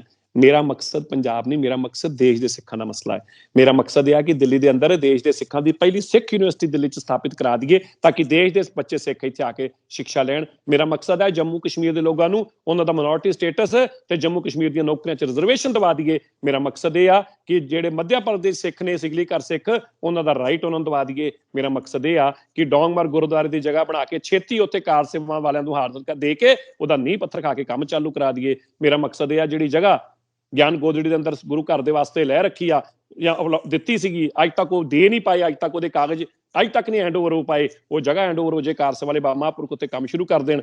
ਮੇਰਾ ਮਕਸਦ ਇਹ ਆ। ਤਾਂ ਮੇਰਾ ਮਕਸਦ ਜਿਹੜਾ ਇਹ ਹੈ ਸ਼ਿਲੌਂਗ ਦੇ ਸਿੱਖਾਂ ਨੂੰ ਉਹਨਾਂ ਦੀ ਜਗ੍ਹਾ ਜਿਹੜੀ ਰੋਜ਼ ਉਜਾੜਨ ਦੇ ਧਮਕੀਆਂ ਦਿੱਤੀਆਂ ਜਾਂਦੀਆਂ ਨੇ ਉਹ ਹੱਲ ਹੋ ਸਕੇ। ਮੇਰੇ ਮਕਸਦ ਇਹ ਨੇ, ਮੈਂ ਉਸ ਪਰਪਸ ਵਾਸਤੇ ਆ ਜਿਹੜਾ ਪਰਪਸ ਤੁਹਾਡੇ ਦਿਮਾਗ 'ਚ ਖੜਾ ਹੋ ਰਿਹਾ। ਜੀ, ਮਨਜਿੰਦਰ ਸਿੰਘ ਸਿਰਸਾ ਜੀ, ਫਿਰ ਤੁਸੀਂ ਸਿੱਖਾਂ ਦੇ तमाम ਮਸਲਿਆਂ ਦੀ ਗੱਲ ਕਰ ਰਹੇ ਹੋ, ਫਿਰ ਘੁੰਮ ਕੇ ਉੱਥੇ ਗੱਲ ਆਉਂਦੀ ਹੈ ਕਿ ਜੇ ਤੁਸੀਂ ਬੀਜੇਪੀ ਦੇ ਇੱਕ ਵੱਡੇ ਫੇਸ ਦੇ ਤੌਰ ਤੇ ਹੁਣ ਉੱਭਰ ਰਹੇ ਹੋ, ਤਾਂ ਪੰਜਾਬ ਵਿੱਚ ਜਿਹੜੇ 2 ਸਿੰਘ 2015 ਵਿੱਚ ਸ਼ਹੀਦ ਹੋਏ ਸਨ, ਉਹਨਾਂ ਦਾ ਇਨਸਾਫ ਕਿਵੇਂ ਦਿਵਾਇਆ ਜਾਵੇਗਾ? ਨਹੀਂ, ਦੇਖੋ ਬੀਜੇਪੀ ਨੂੰ ਉਹਨਾਂ ਨੂੰ ਇਨਸਾਫ ਦਿਵਾਉਣਾ ਚਾਹੀਦਾ। ਮੈਂ ਨਾ ਪੰਜਾਬ ਦੇ ਸਿੱਖਾਂ ਨੂੰ ਇੱਕ ਜ਼ਰੂਰ ਬੇਨਤੀ ਕਰਨਾ ਚਾਹੁੰਦਾ, ਦੇਸ਼ ਦੇ ਲੋਕਾਂ ਨੂੰ ਕਰਨਾ ਚਾਹੁੰਦਾ, ਪਰ ਪੰਜਾਬ ਦੇ ਸਿੱਖਾਂ ਨੂੰ ਖਾਸ ਤੌਰ ਤੇ ਇੱਕ ਫਰਕ ਜ਼ਰੂਰ ਧਿਆਨ ਕਰ ਲਿਓ ਜੀ। ਆਪਣੇ ਇਹ ਮੁੱਦੇ ਸਾਰੇ ਬੜੇ ਇੰਪੋਰਟੈਂਟ ਨੇ, ਇਹਨਾਂ ਦੀ ਬਹੁਤ ਰੈਲੀਵੈਂਸ ਆ, ਪਰ ਇਹਦੇ ਨਾਲ ਨਾਲ ਖਾਲੀ ਇਹਨਾਂ ਮੁੱਦਿਆਂ ਤੇ ਨਾ ਆ ਕੇ ਅੜ ਜਾਈਏ। ਕਿਤੇ ਇਹ ਨਾ ਹੋਵੇ ਕਿ ਜਿਹੜੀ ਪਾਰਟੀ ਸੱਤਾ 'ਚ ਆਵੇ ਇਹਨਾਂ ਮੁੱਦਿਆਂ 'ਚ ਫਿਰ ਸਾਨੂੰ ਕਮਾ ਦੇਵੇ। ਨਹੀਂ, ਇਹ ਮੁੱਦੇ ਟੌਪ ਪ੍ਰਾਇੋਰਟੀ ਦੇ ਮੁੱਦੇ ਹੋਣੇ ਚਾਹੀਦੇ ਨੇ, ਪਰ ਇਹਦੇ ਨਾਲ ਅਗਲੇ 8 ਮੁੱਦੇ ਪੰਜਾਬ ਦੀ ਡਿਵੈਲਪਮੈਂਟ ਦੇ ਵੀ ਹੋਣੇ ਚਾਹੀਦੇ ਨੇ। ਪੰਜਾਬ ਨੂੰ ਭਿਖਾਰੀ ਵਾਲੇ ਪਾਸੇ ਰੂਪ ਦਿੱਤਾ ਜਾ ਰਿਹਾ। ਉਹ ਕੋਈ ਕਹਿੰਦਾ ਮੈਂ 3 ਰੁਪਏ 'ਚ ਬਿਜਲੀ ਦੇ ਦੂੰਗਾ, ਕੋਈ ਕਹਿੰਦਾ ਮੈਂ 4 ਰੁਪਏ 'ਚ ਦੇ ਦੂੰਗਾ, ਕੋਈ ਕਹਿੰਦਾ ਮੈਂ 1000 ਰੁਪਇਆ ਤੁਹਾਡੀ ਮਾਂ ਨੂੰ ਦੇ ਕੇ ਜਾਊਂਗਾ, ਕੋਈ ਕਹਿੰਦਾ ਮੈਂ 2000 ਰੁਪਇਆ ਤੁਹਾਡੀ ਭੈਣ ਨੂੰ ਦੇ ਕੇ ਜਾਊਂਗਾ। ਯਾਰ ਅਸੀਂ ਕੋਈ ਭਿਖਾਰੀ ਆ ਯਾਰ? ਕੀ ਗੱਲਾਂ ਕਰਦੇ ਪਏ ਜੇ ਯਾਰ? ਹੈ ਕੋਈ ਸੋਚਿਆ ਸਾਡਾ ਸਟੇਟਸ ਕੀ ਆ? ਜਿੰਨੇ ਕੁ ਪੈਸੇ ਦੀਆਂ ਕੇਜਰੀਵਾਲ ਗੱਲਾਂ ਕਰਦਾ ਫਿਰਦਾ ਏ, ਆ ਸਾਡੇ NRI ਜਿਹੜੇ ਇੰਨੇ ਲੋਕਾਂ ਨੂੰ ਭੀਖ ਦੇ ਦਿੰਦੇ ਨੇ ਕਿਸੇ ਦੂਜੇ ਮੁਲਕ ਦੇ ਅੰਦਰ ਬੈਠੇ ਆਦਮੀ ਨੂੰ ਕਿਸੇ ਜਗ੍ਹਾ ਦੇ ਉੱਤੇ। ਹੈ ਤੁਸੀਂ ਕਦ ਦੇਖਿਆ ਸਾਡੇ ਲੋਕਾਂ ਦਾ ਕਿੱਡਾ ਕਿੱਡਾ ਦੇਸ਼ ਅੰਦਰ ਸਾਡਾ ਹਾਲ ਦੇਖਿਆ? ਕਿਸ ਕਦਰ ਦੇ ਲੋਕਾਂ ਦੇ ਕੋਲ ਸਰੋਤ ਹੈਗੇ ਨੇ, ਔਰ ਤੁਸੀਂ ਉਹਨਾਂ ਨੂੰ ਭਿਖਾਰੀਆਂ ਦੇ ਤਰ੍ਹਾਂ ਟਰੀਟ ਕਰਦੇ ਪਏ ਜੇ। ਆਹ ਮਾਨਸਿਕਤਾ ਨੂੰ ਬਦਲਣਾ ਬੜਾ ਜ਼ਰੂਰੀ ਆ। ਆਹ ਮਾਨਸਿਕਤਾ ਜਿਹੜੀ ਪੰਜਾਬ 'ਚ ਪੇਸ਼ ਕੀਤੀ ਜਾ ਰਹੀ ਹੈ, ਇਹਦੇ ਨਾਲ ਸਾਡੀ ਦੁਨੀਆ ਭਰ 'ਚ ਐਕਸ ਖਰਾਬ ਹੋ ਰਿਹਾ। ਤੁਸੀਂ ਸੋਚ ਕੇ ਦੇਖੋ, ਇੱਕ ਪਾਸੇ ਅਮਰੀਕਾ ਦਾ ਸਿੱਖ ਐਡਾ ਤਾਕਤਵਰ ਆ, ਕੈਨੇਡਾ ਦੇ ਅੰਦਰ ਇੰਨਾ ਆਰਥਿਕ ਤੌਰ ਤੇ, ਜਦੋਂ ਕੈਨੇਡਾ ਅਮਰੀਕਾ ਵਾਲਿਆਂ ਨੂੰ ਗੱਲਾਂ ਪੜ੍ਹਦੇ ਹੋਣਗੇ ਅਖਬਾਰਾਂ 'ਚ ਵੀ 1000 ਰੁਪਇਆ ਦੇ ਕੇ ਗੱਲਾਂ ਕਰਦੇ ਪਏ ਨੇ, ਸਾਡੀ ਕੀ ਇੱਜ਼ਤ ਰਹਿ ਜਾਂਦੀ ਹੋਊਗੀ? ਇਹ ਮਾਨਸਿਕਤਾ ਨੂੰ ਬਦਲਣ ਦੀ ਵੀ ਨਾਲ ਲੋੜ ਆ। ਇਨਸਾਫ ਹੋਣਾ ਵੀ ਚਾਹੀਦਾ, ਪਰ ਆਹ ਮਾਨਸਿਕਤਾ ਜਿਹੜੇ ਲੋਕ ਕਰਦੇ ਪਏ ਆ, ਇਹਨਾਂ ਲੋਕਾਂ ਨੂੰ ਵੀ ਇਹਨਾਂ ਦੇ ਵੀ ਜਵਾਬ ਦੇਣ ਦੀ ਲੋੜ ਆ। ਸਿਰਸਾ ਸਾਹਿਬ, ਇਸੇ ਪੁਆਇੰਟ ਤੇ ਅੱਗੇ ਚੱਲਦੇ ਹਾਂ। ਤੁਸੀਂ ਕੇਜਰੀਵਾਲ ਸਾਹਿਬ ਦਾ ਜ਼ਿਕਰ ਕੀਤਾ, ਤੁਸੀਂ ਦਿੱਲੀ 'ਚ ਤੁਹਾਡਾ ਇੰਨਾ ਪੁਰਾਣਾ ਸਫ਼ਰ ਹੈ, ਮਤਲਬ ਦਿੱਲੀ ਦੇ ਤੁਸੀਂ ਵਾਸੀ ਹੋ ਤੇ ਤੁਸੀਂ ਵਿਧਾਇਕੀ ਵੀ ਉੱਥੇ ਕੀਤੀ ਹੈ। ਦੇਖੋ, ਦਿੱਲੀ ਵਿੱਚ ਉਹ ਪ੍ਰਚੰਡ ਬਹੁਮਤ ਦੇ ਨਾਲ ਦੂਜੀ ਵਾਰੀ ਆਏ ਨੇ, ਔਰ ਪੰਜਾਬ ਵਿੱਚ ਜਦੋਂ ਫੇਰੀਆਂ ਪਾ ਰਹੇ ਨੇ ਤਾਂ ਸਾਰਿਆਂ ਨੂੰ ਚੁਣੌਤੀ ਮਹਿਸੂਸ ਹੋ ਰਹੀ ਹੈ ਤੇ CM ਸਾਹਿਬ ਵੀ ਲਗਾਤਾਰ ਆਪਣੇ ਆਪ ਨੂੰ ਆਮ ਆਦਮੀ ਜਿਹੜਾ ਹੈ ਉਹ ਵਿਖਾਉਣ ਦੀ ਕੋਸ਼ਿਸ਼ ਕਰ ਰਹੇ ਨੇ। ਸੋ ਜਿਹੜੀ ਇਹ ਪਾਰਟੀ ਹੈ, ਦਿੱਲੀ ਦੀ ruling party Aam Aadmi party, ਕਹਿੰਦੀ ਹੈ ਕਿ ਹੋਰ ਮੁਲਕਾਂ 'ਚ ਵੀ ਇਹ ਕੰਮ ਹੁੰਦੇ ਨੇ, ਇਹਨੂੰ ਸੋਸ਼ਲ ਸਿਕਿਉਰਿਟੀ ਕਿਹਾ ਜਾਂਦਾ ਹੈ। ਸੋ ਦਿੱਲੀ ਵਿੱਚ ਜੋ ਇੰਨੇ ਪ੍ਰਚੰਡ ਬਹੁਮਤ ਦੇ ਨਾਲ ਆ ਗਏ ਨੇ, ਸੋ ਕੀ ਪੰਜਾਬ ਵਿੱਚ ਤੁਹਾਡਾ ਪੂਰਾ ਫੀਡਬੈਕ ਹੋਏਗਾ? ਤੁਸੀਂ ਦਿੱਲੀ ਤੋਂ ਇਹਨਾਂ ਨੂੰ ਜਾਣਦੇ ਹੋ, ਤੇ ਪੰਜਾਬ ਵਿੱਚ ਕਿਆ ਵੱਡੀ ਚੁਣੌਤੀ ਨਹੀਂ ਖੜਾ ਕਰ ਸਕਦੇ ਇਸ ਤਰੀਕੇ ਦੇ ਨਾਲ? ਦੇਖੋ, ਇਹ ਬਹੁਤ ਖਤਰਨਾਕ ਲੋਕ ਨੇ, ਇਸ ਗੱਲ 'ਚ ਕੋਈ ਸ਼ੱਕ ਨਹੀਂ ਹੈਗਾ। ਇਹਨਾਂ ਦੇ ਪਿੱਛੇ ਕੌਣ ਆ ਰੱਬ ਜਾਣੇ, ਪਰ ਬਹੁਤ ਖਤਰਨਾਕ ਨੇ। ਇਹਨਾਂ ਨੇ ਦਿੱਲੀ ਨੂੰ ਵੀ ਇਸੇ ਤਰ੍ਹਾਂ ਬਹੁਤ ਤਬਾਹ ਕਰ ਦਿੱਤਾ। ਅੱਜ ਪਿਛਲੇ 7 ਸਾਲਾਂ 'ਚ ਦਿੱਲੀ ਦੀ ਇੱਕ ਸੜਕ ਦਾ ਨਾਮ ਅਗਰ ਅਰਵਿੰਦ ਕੇਜਰੀਵਾਲ ਗਿਣਾ ਦੇਣ, ਦੋ ਨਹੀਂ, ਇੱਕ ਸੜਕ ਜਿਹੜੀ ਉਹਨਾਂ ਬਣਾਈ ਹੋਵੇ, ਇੱਕ ਫਲਾਈਓਵਰ ਬਣਾਇਆ ਹੋਵੇ, ਇੱਕ ਨਹੀਂ ਗਿਣਾ ਸਕਦੇ। ਇੱਕ ਯੂਨੀਵਰਸਿਟੀ ਬਣਾਈ ਹੋਵੇ, ਉਹਦਾ ਨਾਮ ਨਹੀਂ ਗਿਣਾ ਸਕਦੇ। ਇੱਕ ਕਾਲਜ ਬਣਾਇਆ ਹੋਵੇ, ਉਹਦਾ ਨਾਮ ਨਹੀਂ ਗਿਣਾ ਸਕਦੇ। ਜੇ ਇੱਕ ਹਸਪਤਾਲ, ਜਿਹੜੇ ਬਣੇ ਹਸਪਤਾਲ, ਬਣੇ ਸਕੂਲ 'ਚ ਰੰਗ ਕਰਕੇ ਫੋਟੋ ਪਾ ਦੇਣਗੇ, ਦੇਖੋ ਮੈਨੇ ਕਰ ਦਿਆ। ਬਹੁਤ ਸ਼ਾਤਰ ਆਦਮੀ ਆ। ਉਹ ਕਹਿ ਰਹੇ ਕਿ ਦਿੱਲੀ ਦਾ ਖਜ਼ਾਨਾ ਅਸੀਂ ਭਰਤਾ, ਖਾਲੀ ਸੀਗਾ, ਤੇ ਦਿੱਲੀ 'ਚ ਅਸੀਂ ਕੋਈ ਸਰਪਲਸ ਹੈ ਸਭ ਕੁਝ, ਤੇ ਇੱਥੇ ਵੀ ਸਾਨੂੰ ਖਜ਼ਾਨਾ ਭਰਨਾ ਆਉਂਦਾ ਹੈ, ਅਸੀਂ ਪਰਫਾਰਮ ਕੀਤਾ ਹੈ, ਸਾਡੇ ਕੋਲ ਅੰਕੜੇ ਨੇ। ਸ਼ਮਰੀਤ ਜੀ, ਅਗਰ ਅਰਵਿੰਦ ਕੇਜਰੀਵਾਲ ਜ਼ਿੰਦਗੀ 'ਚ ਕਦੀ ਮੇਰੇ ਨਾਲ ਨਹੀਂ ਬੈਠੇਗਾ। ਮੈਂ ਤੁਹਾਨੂੰ ਅੱਜ ਗੱਲ ਦੱਸਦਾ, ਜੇਕਰ ਤੁਹਾਨੂੰ ਮੇਰੇ ਨਾਲ ਬੈਠਣ ਦਾ ਮੌਕਾ ਮਿਲ ਗਿਆ, ਦੁਬਾਰਾ ਰਾਜਨੀਤੀ ਕਰਨ ਦੇ ਕਾਬਿਲ ਨਹੀਂ ਰਹੇਗਾ। ਇੱਕ ਵਾਰ ਮੇਰੇ ਨਾਲ ਵਿਧਾਨ ਸਭਾ 'ਚ ਮੇਰੇ ਸਾਹਮਣੇ ਖੜਾ ਹੋਇਆ ਸੀਗਾ, ਉਹ ਵੀਡੀਓ ਦੇਖ ਲਿਓ, ਅੱਜ ਵੀ ਚੱਲਦੀ ਹੁੰਦੀ ਜਗ੍ਹਾ ਜਗ੍ਹਾ ਦੇ ਉੱਤੇ। ਐਡੇ ਬੇਈਮਾਨ ਨੇ, ਬੇਈਮਾਨੀ ਦੀਆਂ ਮਤਲਬ ਮੈਂ ਕਹਿੰਦਾ ਵੀ ਲੀਹਾਂ ਵੀ ਖਤਮ ਹੋ ਜਾਂਦੀਆਂ ਹੋਣਗੀਆਂ। ਜਿੱਥੋਂ ਦੁਨੀਆ ਦੀ ਵੱਡੀ ਤੋਂ ਵੱਡੀ ਬੇਈਮਾਨੀ ਸ਼ੁਰੂ ਹੁੰਦੀ ਹੋਗੀ, ਉੱਥੋਂ ਅਰਵਿੰਦ ਖਤਮ ਹੁੰਦੀ, ਉੱਥੇ ਅਰਵਿੰਦਵਾਈ ਦੀ ਸ਼ੁਰੂ ਹੁੰਦੀ ਆ। ਤੁਹਾਨੂੰ ਇੱਕ ਗੱਲ, ਮੈਂ ਪੰਜਾਬ ਦੇ ਲੋਗੋ, ਮੈਂ ਤੁਹਾਨੂੰ ਇੱਕ ਗੱਲ ਦੱਸਣਾ ਚਾਹੁੰਦਾ ਹੈ। ਇਹ ਸ਼ਾਤਰ ਬੰਦਾ ਤੁਹਾਨੂੰ ਇਹ ਨਹੀਂ ਦੱਸਦਾ ਪਿਆ, ਦਿੱਲੀ ਦੇਸ਼ ਦੇ ਰਾਜਧਾਨੀ ਆ, ਸਭ ਤੋਂ ਜ਼ਿਆਦਾ ਵਪਾਰ ਇੱਥੇ ਹੁੰਦਾ ਹੈ। ਪੰਜਾਬ 'ਚ ਜਿਹੜੀ ਵੀ ਚੀਜ਼ ਆਉਂਦੀ ਆ, ਉਹ ਦਿੱਲੀ ਤੋਂ ਹੀ ਖਰੀਦ ਕੇ ਭੇਜੀ ਜਾਂਦੀ ਹੈ। ਇਹਦਾ ਮਤਲਬ ਦਿੱਲੀ ਦੇ ਅੰਦਰ GST ਸਭ ਤੋਂ ਜ਼ਿਆਦਾ ਕਲੈਕਸ਼ਨ, ਸਭ ਤੋਂ ਜ਼ਿਆਦਾ ਦੇਸ਼ ਦੀ। ਦੂਜੀ ਗੱਲ, ਦਿੱਲੀ ਕੇਵਲ 150 ਕਿਲੋਮੀਟਰ ਦੇ ਰੇਡੀਅਸ ਦੇ ਅੰਦਰ ਆ, ਕੁੱਲ 150 ਕਿਲੋਮੀਟਰ ਦੇ। ਉਹਦੇ ਵਾਸਤੇ ਨਾ ਤੁਹਾਨੂੰ ਲਾਈਨਾਂ ਪਾਉਣੀਆਂ ਪੈਂਦੀਆਂ, ਨਾ ਪਾਈਪਾਂ ਪਾਉਣੀਆਂ ਪੈਂਦੀਆਂ, ਨਾ ਬਿਜਲੀ ਘਰ ਏਡੇ ਬਣਾਉਣੇ ਪੈਂਦੇ ਨੇ। ਪੰਜਾਬ ਜਿਹੜਾ ਏ ਉਹ ਵਾਸਟ ਆ, ਉਹਦੇ ਰਿਸੋਰਸਿਸ ਜਿਹੜੇ ਨੇ ਉਹਦੇ ਲਈ ਬਹੁਤ ਗੁਣਾ ਚਾਹੀਦੇ ਨੇ ਦਿੱਲੀ ਨਾਲੋਂ। ਦਿੱਲੀ 'ਚ ਰਿਸੋਰਸਿਸ ਬਹੁਤ ਜ਼ਿਆਦਾ ਨੇ, ਪੈਸਾ ਬਹੁਤ ਜ਼ਿਆਦਾ ਹੈ, ਪਰ ਜਗ੍ਹਾ ਬੜੀ ਥੋੜੀ। ਉਸੇ ਜਗ੍ਹਾ ਦੇ ਅੰਦਰ ਹੀ ਸਭ ਕੁਝ ਲਿਆਉਣਾ ਹੈ। ਮੰਨ ਲਓ ਅਗਰ ਮੈਂ ਬਿਜਲੀ ਦੀ ਗੱਲ ਕਰਾਂ, ਤੇ ਜਿੰਨੇ ਦੇ ਨਾਲ ਪੂਰੇ ਦਿੱਲੀ ਦੇ ਬਿਜਲੀ ਦੀਆਂ ਲਾਈਨਾਂ ਵਿਛ ਗਈਆਂ, ਉਹਨੇ ਦੇ ਨਾਲ ਲੁਧਿਆਣੇ ਦੀਆਂ ਲਾਈਨਾਂ ਨਹੀਂ ਵਿਛਣਗੀਆਂ। ਜਿੰਨੇ 'ਚ ਨਾ ਪੂਰੀ ਦਿੱਲੀ ਦੀ ਲਾਈਨਾਂ ਵਿਛ ਗਈਆਂ, ਜਿੰਨੇ ਨਾਲ ਪੂਰੀ ਦਿੱਲੀ ਦੀਆਂ ਸੜਕਾਂ ਬਣ ਗਈਆਂ, ਉਹਨੇ ਨਾਲ ਤੁਹਾਡਾ ਇੱਕ ਹਾਈਵੇ ਬਣੇਗਾ, ਜਿਹਦੇ ਨਾਲ ਪੂਰੀ ਦਿੱਲੀ 'ਚ ਸੜਕਾਂ ਬਣ ਚੁੱਕੀਆਂ ਨੇ। ਸੋ ਦਿੱਲੀ ਬਹੁਤ ਛੋਟੀ ਜੀ ਆ। ਉਹਦੇ ਬਾਵਜੂਦ ਵੀ ਅਰਵਿੰਦ ਕੇਜਰੀਵਾਲ ਕੋਈ ਯੂਨੀਵਰਸਿਟੀ ਨਹੀਂ ਬਣਾ ਸਕਿਆ, ਕੋਈ ਮੈਡੀਕਲ ਕਾਲਜ ਨਹੀਂ ਬਣਾ ਸਕਿਆ, ਕੋਈ ਕਾਲਜ ਨਹੀਂ ਬਣਾ ਸਕਿਆ, ਕੋਈ ਸਕੂਲ ਨਹੀਂ ਬਣਾ ਸਕਿਆ। ਕੇਵਲ ਔਰ ਕੇਵਲ ਬਣਿਆਂ ਨੂੰ ਰੰਗ ਕਰਾ ਕੇ ਤੇ ਪੇਸ਼ ਕਰੀ ਜਾਂਦਾ। ਬਹੁਤ ਸ਼ਾਤਰ ਆਦਮੀ ਹੈ, ਇਹ ਤੋਂ ਬਚ ਕੇ ਰਹੋ ਜੀ। ਇਹ ਕੀ ਕਰੇਗਾ? ਜਿੱਦਣ ਬਣ ਜਾਏਗਾ ਆੜਤੀਏ ਨੂੰ ਕਿਸਾਨ ਨਾਲ ਲੜਾਏਗਾ, ਜਿਹੜਾ ਕੰਮ ਹੈ ਕੰਮ ਕਰਨ ਵਾਲੇ ਨੂੰ ਖੇਤ ਵਾਲੇ ਨੂੰ ਜ਼ਿਮੀਂਦਾਰ ਨਾਲ ਲੜਾਏਗਾ, ਹਿੰਦੂ ਨੂੰ ਸਿੱਖ ਨਾਲ ਲੜਾਏਗਾ, ਮੰਦਰ ਵਾਲੇ ਨੂੰ ਗੁਰਦੁਆਰੇ ਵਾਲੇ ਨਾਲ ਲੜਾਏਗਾ, ਗਿਰਜਾ ਘਰ ਵਾਲੇ ਨੂੰ ਮਸਜਿਦ ਵਾਲੇ ਨਾਲ ਲੜਾਏਗਾ। ਤੇ ਐਸਾ ਕਹਿਰ ਪਾ ਦੇਗਾ ਪੰਜਾਬ ਦੇ ਅੰਦਰ ਕਿ ਪੰਜਾਬ ਨੂੰ ਅੱਗ ਦੇ ਅੰਦਰ ਬਾਲ ਕੇ ਰੱਖ ਦੇਗਾ। ਬਹੁਤ ਖਤਰਨਾਕ ਆਦਮੀ, ਤੋਂ ਬਚ ਕੇ ਰਹੋ, ਮੈਂ ਇਹ ਜ਼ਰੂਰ ਕਹਿਣਾ ਚਾਹੁੰਦਾ। ਸਾਹਿਬ, ਤੁਸੀਂ ਜਦੋਂ ਵਿਧਾਇਕ ਤੁਸੀਂ ਕਹਿ ਰਹੇ ਵਿਧਾਨ ਸਭਾ ਦੇ ਵਿੱਚ ਤੁਹਾਡੇ ਉਹਨਾਂ ਨਾਲ ਆਮੋ ਸਾਹਮਣਾ ਹੋਇਆ ਸੀ, ਪਰ ਉਹ ਫਿਰ ਦੁਬਾਰਾ ਜਿੱਤ ਕੇ ਆ ਗਏ ਤੇ ਤੁਸੀਂ ਹਾਰ ਗਏ। ਖੈਰ, ਤੁਹਾਡੇ ਤੇ ਇਲਜ਼ਾਮ ਇਹ ਲੱਗਦੇ ਨੇ ਕਿਸਾਨ ਜਥੇਬੰਦੀਆਂ ਵੱਲੋਂ ਕਿ ਤੁਸੀਂ ਅੰਦੋਲਨ ਦਾ ਇਸਤੇਮਾਲ ਕੀਤਾ। ਕਿ ਹੁਣ 700 ਕਿਸਾਨਾਂ ਦੀਆਂ ਸ਼ਹਾਦਤਾਂ ਤੇ ਲਖੀਮਪੁਰ ਖੀਰੀ ਦਾ ਦਰਦ, ਤੁਸੀਂ ਉੱਥੇ ਵੀ ਗਰਾਊਂਡ ਤੇ ਗਏ ਸੀ, ਕਿ ਉਹ ਦਰਦ ਖਤਮ ਹੋ ਗਿਆ ਬੀਜੇਪੀ ਦੇ ਨਾਲ ਆਉਣ ਤੋਂ ਬਾਅਦ? ਦੇਸ਼ ਦਾ ਸਭ ਤੋਂ ਵੱਡਾ ਮਜ਼ਾਕ ਵਾਲਾ ਸਵਾਲ, ਸਭ ਤੋਂ ਵੱਡਾ ਮਜ਼ਾਕ। ਕਿਸਾਨਾਂ ਦੇ ਜਥੇਬੰਦੀਆਂ ਦਾ ਕ੍ਰੈਡਿਟ ਸਿਰਸੇ ਨੇ ਲੈ ਲਿਆ। ਇਸ ਤੋਂ ਵੱਡਾ ਮਜ਼ਾਕ ਦਾ ਸਵਾਲ ਹੋ ਸਕਦਾ? ਮੈਂ ਕਿਸਾਨ ਜਥੇਬੰਦੀਆਂ ਨੂੰ ਬੜੇ ਅਦਬ ਨਾਲ ਹੱਥ ਬੰਨ੍ਹ ਕੇ ਬੇਨਤੀ ਕਰਦਾ ਹਾਂ, ਇੱਕ ਬੰਦਾ, ਇੱਕ ਵਕੀਲ ਦਾ ਨਾਮ ਦੱਸੋ ਜਿਹਨੇ ਜ਼ਮਾਨਤ ਕਰਾਈ ਹੋਵੇ, ਔਰ ਇੱਕ ਬੰਦਾ ਜਿਹਦੇ ਤੁਸੀਂ ਜ਼ਮਾਨਤ ਦੇ ਪੈਸੇ ਜਮ੍ਹਾਂ ਕਰਾਏ ਹੋਣ। ਇਹ ਕਿਸਾਨ ਜਥੇਬੰਦੀਆਂ ਨੇ ਉਹਨਾਂ ਨੂੰ ਓਨ ਕਰਨ ਤੋਂ ਮਨਾ ਕਰ ਦਿੱਤਾ ਸੀ। ਮੈਂ ਕਦੀ ਨਹੀਂ ਗੱਲਾਂ ਕਹੀਆਂ, ਨਾ ਮੈਂ ਕਹਿਣੀਆਂ ਅੱਗੇ ਵੀ। ਓਨ ਕਰਨ ਤੋਂ ਬੰਦੇ ਗਏ ਸੀ, ਇਹਨਾਂ ਕੋਲ, ਇਹਨਾਂ ਕਿਹਾ ਜੀ ਸਾਡਾ ਕੋਈ ਵਾਸਤਾ ਨਹੀਂ ਤੁਹਾਡੇ ਨਾਲ, ਕਿਉਂ ਗਏ ਸੀ ਤੁਸੀਂ ਲਾਲ ਕਿਲੇ? ਉਹ ਬੰਦੇ ਦਾ ਨਾਮ ਦੱਸ ਦੇਣ ਜਿਹਦੇ ਨਾਲ ਜ਼ਮਾਨਤ ਕਰਾਈ ਆ, ਉਸ ਵਕੀਲ ਦਾ ਨਾਮ ਦੱਸ ਦੇਣ, ਮੈਨੂੰ ਤੇ ਛੱਡਣ, ਘੱਟੋ ਘੱਟ ਉਸ ਵਕੀਲ ਨੂੰ ਸਨਮਾਨਿਤ ਤੇ ਕਰ ਦੇਣ, ਜਿਹਦੇ ਮਾਧਿਅਮ ਤੇ ਨਾ ਜ਼ਮਾਨਤ ਕਰਾਈ, ਉਸ ਵਕੀਲ ਨੂੰ ਸਨਮਾਨਿਤ ਤੇ ਕਰ ਦੇਣ। ਮੈਂ ਇੰਨੀ ਜ਼ਰੂਰ ਬੇਨਤੀ ਕਰੂੰਗਾ। ਸੋ ਇਸ ਕਰਕੇ ਮੈਨੂੰ ਨਹੀਂ ਸਮਝ ਆ ਰਿਹਾ, ਲੜਾਈ ਮੈਂ ਲੜੀ, ਪਰ ਮੈਂ ਲੜਨ ਤੋਂ ਬਾਅਦ ਕਿਸੇ ਕਿਸਾਨੀ ਸਟੇਜ ਤੇ ਜਾ ਕੇ ਅੱਜ ਤੱਕ ਕੋਈ ਸਰੋਪਾ ਲੈਣਾ ਤੇ ਦੂਰ ਦੀ ਗੱਲ ਆ, ਕਿਸੇ ਸਟੇਜ ਤੇ ਜਾ ਕੇ ਇੱਕ ਸਕਿੰਟ ਵੀ ਖੜਾ ਹੋ ਨਹੀਂ ਹੋਇਆ। ਮੈਨੂੰ ਇੰਨਾ ਜ਼ੋਰ ਦੇ ਕੇ ਟਕੇਤ ਸਾਹਿਬ ਨੇ ਉੱਥੇ ਜ਼ੋਰ ਲਾਇਆ ਸੀਗਾ, ਮੈਂ ਕਿਹਾ ਮੈਂ ਨਹੀਂ ਬੋਲਣਾ, ਮੇਰੀ ਬੇਨਤੀ ਹੈ, ਮੈਂ ਨਹੀਂ ਕੰਮ ਕਰਨਾ, ਮੈਂ ਬਿਲਕੁਲ ਨਹੀਂ ਕਰਨਾ। ਮੇਰੇ ਬੜਾ ਜ਼ੋਰ ਲਾ ਕੇ ਉਹਨਾਂ ਮੈਨੂੰ ਕਿਹਾ ਯਾਰ ਨਹੀਂ, ਸਾਡੇ ਮਨ ਦੀ ਗੱਲ ਹੈ, ਤੁਸੀਂ ਇੱਕ ਵਾਰ ਜ਼ਰੂਰ ਉੱਥੇ ਆਓ। ਮੈਂ 2 ਸਕਿੰਟ ਉੱਥੇ ਸਟੇਜ ਤੇ ਆ ਕੇ ਬੋਲਿਆ ਸੀ, ਭਾਈ ਮੈਂ ਇੱਕ ਪੋਲੀਟੀਕਲ ਬੰਦਾ ਹੈ, ਮੈਂ ਜੋ ਲੜਾਈ ਲੜਦਾ ਪਿਆ ਮੇਰਾ ਫਰਜ਼ ਬਣਦਾ ਹੈ। ਔਰ ਮੈਂ ਇਹ ਵੀ ਕਹਿ ਦੇਵਾਂ, ਸ਼ਮੀਤ ਜੀ, ਮੈਂ ਕੋਈ ਆਸਾਨ ਨਹੀਂ ਕੀਤਾ ਇਹਨਾਂ ਦੇ ਉੱਤੇ, ਮੈਂ ਆਪਣਾ ਫਰਜ਼ ਨਿਭਾਇਆ ਹੈ। ਦਿੱਲੀ ਕਮੇਟੀ ਦਾ ਕੋਈ ਵੀ ਪ੍ਰਧਾਨ ਹੁੰਦਾ ਸ਼ਾਇਦ ਉਹ ਡਰ ਜਾਂਦਾ, ਨਾ ਕਰਦਾ, ਉਹ ਗੱਲ ਵੱਖਰੀ, ਪਰ ਉਹਦਾ ਫਰਜ਼ ਬਣਦਾ ਸੀਗਾ। ਲੱਖਾ ਸਿਧਾਣਾ ਸੀਗਾ ਜਾਂ ਦੀਪ ਸਿੱਧੂ ਸੀਗਾ, ਉਹ ਮੇਰੀ ਪਾਰਟੀ ਦੇ ਵਿਰੋਧੀ ਸੀ, ਗਾਲਾਂ ਕੱਢਦੇ ਸੀ ਸਾਡੀ ਪਾਰਟੀ ਨੂੰ ਸ਼ਰੇਆਮ, ਪਰ ਮੈਂ ਉਹ ਨਹੀਂ ਦੇਖਿਆ। ਮੈਂ ਕਿਹਾ ਉਹ ਸਿੱਖ ਨੇ, ਪੰਜਾਬੀ ਨੇ, ਦਿੱਲੀ ਚ ਅਗਰ ਫੜੇ ਜਾ ਰਹੇ ਤੇ ਸਾਡਾ ਫਰਜ਼ ਬਣਦਾ ਉਹਨਾਂ ਸਾਥ ਦੇਣਾ।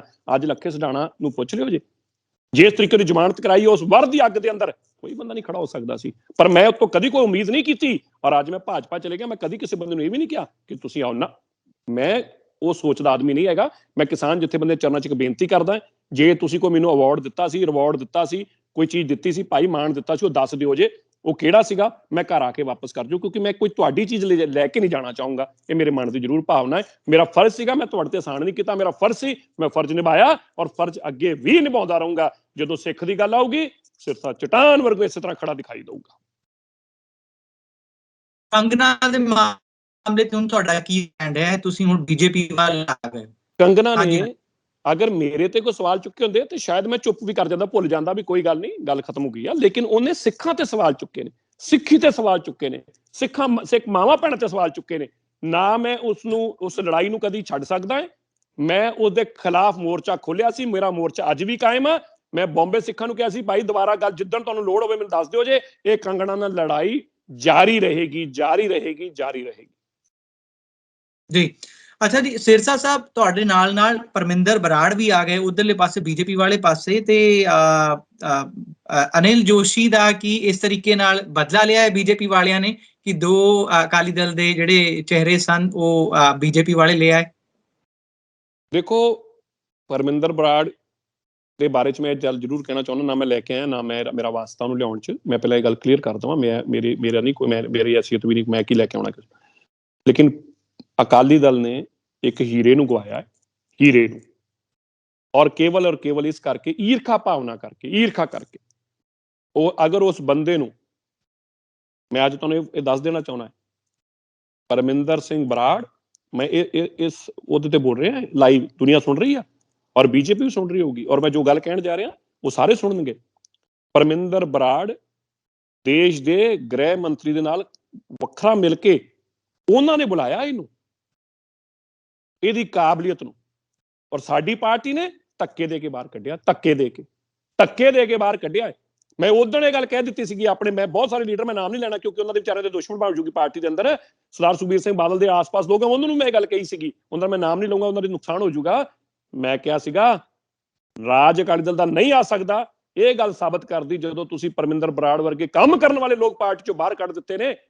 ਇਹ ਤਾਂ ਗੱਲ ਸਮਝ ਆ ਗਈ। ਇੱਥੇ ਕੇਵਲ ਉਹ 4-5 ਜਿਹੜੇ ਉਹਨਾਂ ਦੇ ਆਸ-ਪਾਸ ਘੁੰਮਦੇ ਨੇ ਦਰਵਾਜ਼ੇ ਖੋਲ੍ਹਣ ਔਰ ਬੰਦ ਕਰਨ ਵਾਲੇ, ਜਿਨ੍ਹਾਂ ਦੀ ਹੈਸੀਅਤ ਨਹੀਂ ਹੈਗੀ ਕੋਈ ਵੀ, ਜਿਨ੍ਹਾਂ ਨੂੰ ਇੱਕੋ ਗੱਲ ਸਮਝ ਆਉਂਦੀ ਆ ਵੀ ਇੱਥੇ ਹੋਰ ਵੜਨਾ ਕੋਈ ਨਹੀਂ ਚਾਹੀਦਾ। ਸੁਖਬੀਰ ਸਿੰਘ ਬਾਦਲ ਭਾਵੇਂ ਇਕੱਲਾ ਰਹਿ ਜਾਵੇ, ਭਾਵੇਂ ਕੋਈ ਐਮਐਲਏ ਜਿੱਤ ਕੇ ਨਾ ਆਵੇ, ਪਰ ਅਸੀਂ 5-6 ਜਾਣਿਆਂ ਦੀ ਥਾਂ ਤੇ ਕੋਈ ਨਾ ਆ ਜਾਵੇ। ਜਿਹੜੇ ਇਹ ਸੋਚਣਾ ਖੜੇ ਨੇ ਉਹ ਪਾਰਟੀ ਦਾ ਬਹੁਤ ਨੁਕਸਾਨ ਕਰ ਰਹੇ ਨੇ, ਜਿਨ੍ਹਾਂ ਨੇ ਇਹੋ ਜਿਹੇ ਬੰਦੇ ਨੂੰ ਧੱਕੇ ਮਾਰ ਕੇ ਬਾਹਰ ਕਢਾ ਦਿੱਤਾ। ਤੇ ਤੁਸੀਂ ਆਪੇ ਹਿਸਾਬ ਲਾ ਲਓ ਕਿ ਅਕਾਲੀ ਦਲ ਨੂੰ ਅੱਜ ਆਪਣੇ ਘਰ ਬੈਠ ਕੇ ਮੰਥਨ ਕਰਨ ਦੀ ਲੋੜ ਆ ਕਿ ਜਿਹੜੇ ਬੰਦੇ ਨੂੰ ਆਪਾਂ ਕੱਢਿਆ ਸੀ, ਜਿਹੜੇ ਬੰਦੇ ਨਾਲ ਆਪਾਂ ਗੱਲ ਨਹੀਂ ਸੁਣਦੇ ਸੀ, ਜੇ ਉਹ ਦੇਸ਼ ਦੇ ਲੋਕ ਏਡੇ ਵੱਡੇ ਲੋਕ ਉਹਦੇ ਨਾਲ ਖਲੋ ਰਹੇ ਨੇ, ਯਾਰ ਆਪਾਂ ਕਿਤੇ ਗਲਤੀ ਤਾਂ ਨਹੀਂ ਕਰ ਰਹੇ? ਇਹ ਜ਼ਰੂਰ ਵਿਚਾਰ ਕਰਨ ਆਪਣੇ ਘਰ ਬੈਠ ਕੇ ਪਾਰਟੀ ਦੇ ਲੋਕ। ਜੀ ਚਲੋ ਇਸੀ ਗੱਲ ਨੂੰ ਥੋੜਾ ਕੰਟੀਨਿਊ ਕਰਦੇ ਹਾਂ। ਹੁਣ ਤੁਸੀਂ ਬੀਜੇਪੀ ਵਿੱਚ ਆ ਗਏ ਹੋ ਤੇ ਅਕਾਲੀ ਦਲ ਤੇ ਉਹਨਾਂ ਦੇ ਪ੍ਰਧਾਨ ਬਾਰੇ 2022 ਤੋਂ ਪਹਿਲਾਂ, ਕਿਉਂਕਿ ਪਿਛਲੀ ਵਾਰ ਵੀ ਸ਼ਿਕਸਤ ਮਿਲੀ ਸੀ, 2022 ਤੋਂ ਪਹਿਲਾਂ ਤੁਹਾਡੇ ਵੱਲੋਂ ਕੀ ਸਲਾਹ ਹੈ? ਮਹਾਰਾਜ ਮੇਰੀ ਏਡੀ ਹੈਸੀਅਤ ਨਹੀਂ ਹੈ ਕਿ ਦੇਖੋ ਬਹੁਤ ਵੱਡੀ ਪਾਰਟੀ ਦੇ ਪ੍ਰਧਾਨ ਆ। ਹਾਂ, ਮੈਂ ਉਹਨਾਂ ਨੂੰ ਇਹ ਬੇਨਤੀ ਕਰ ਸਕਦਾ ਹਾਂ ਕਿ ਸਰਦਾਰ ਪ੍ਰਕਾਸ਼ ਸਿੰਘ ਬਾਦਲ ਜੀ ਤੋਂ ਸਲਾਹ ਲਓ ਤੇ ਜੋ ਕਹਿੰਦੇ ਨੇ ਉਹ ਕਰੋ। ਮੈਂ ਇਹ ਜ਼ਰੂਰ ਕਹਿ ਸਕਦਾ, ਉਹ ਇੰਸਟੀਟਿਊਸ਼ਨ ਆ, ਉਹ ਯੂਨੀਵਰਸਿਟੀ ਆ, ਉਹਨਾਂ ਦਾ ਮੁਕਾਬਲਾ ਕੋਈ ਕਦੀ ਨਹੀਂ ਕਰ ਪਾਏਗਾ। ਇਹ ਗੱਲ ਮੈਂ ਜਾਣਦਾ ਤੇ ਮੇਰੀ ਤੇ ਕੋਈ ਔਕਾਤ ਨਹੀਂ ਉਹਨਾਂ ਨੂੰ ਸਲਾਹ ਦੇਣ ਦੀ। ਮੇਰੇ ਏਡਾ ਵੱਡਾ ਆਦਮੀ ਨਹੀਂ ਕਿ ਮੈਂ ਉਹਨਾਂ ਨੂੰ ਕੋਈ ਸਲਾਹ ਦੇ ਸਕਾਂ ਜਾਂ ਮੈਂ ਗੱਲ ਕਹਿ ਸਕਾਂ। ਆਵਾਜ਼ ਮਿਲ ਰਹੀ ਹੈ ਤੁਹਾਨੂੰ? ਮੈਨੂੰ ਆਵਾਜ਼ ਆ ਰਹੀ ਜੀ, ਤੁਹਾਨੂੰ ਮੇਰੀ ਆ ਰਹੀ ਜੀ? ਅੱਛਾ, ਕਰਤਾਰਪੁਰ ਲਾਂਘੇ, ਹਾਂਜੀ ਆ ਰਹੀ ਹੈ। ਕਰਤਾਰਪੁਰ ਲਾਂਘੇ ਨੂੰ ਖੋਲਣਾ ਬੀਜੇਪੀ ਵੱਲੋਂ, ਉਹਨਾਂ ਦੀ ਸਰਕਾਰ ਵੱਲੋਂ, ਉੱਤਰਾਖੰਡ ਦਾ ਗਵਰਨਰ ਇੱਕ ਸਿੱਖ ਚਿਹਰਾ, ਸਾਬਕਾ ਡੀਜੀਪੀ ਸਰਬਜੀਤ ਸਿੰਘ ਮੱਕੜ ਦਾ ਆਉਣਾ ਤੇ ਇਸ ਤੋਂ ਇਲਾਵਾ ਤੁਹਾਡਾ ਆਉਣਾ, ਅਮਰਿੰਦਰ ਸਿੰਘ ਦਾ ਕੰਬੀਨੇਸ਼ਨ, ਕੀ ਇਹ ਸਾਰੀਆਂ ਚੀਜ਼ਾਂ ਜਿਹੜੀਆਂ ਇੱਕ ਮਾਲਾ ਵਿੱਚ ਸੰਜੋ ਕੇ ਬੀਜੇਪੀ ਪੰਜਾਬ ਦੇ ਸਿੱਖ ਵੋਟਰਾਂ ਤੱਕ ਪਹੁੰਚ ਕਰ ਪਾਵੇਗੀ?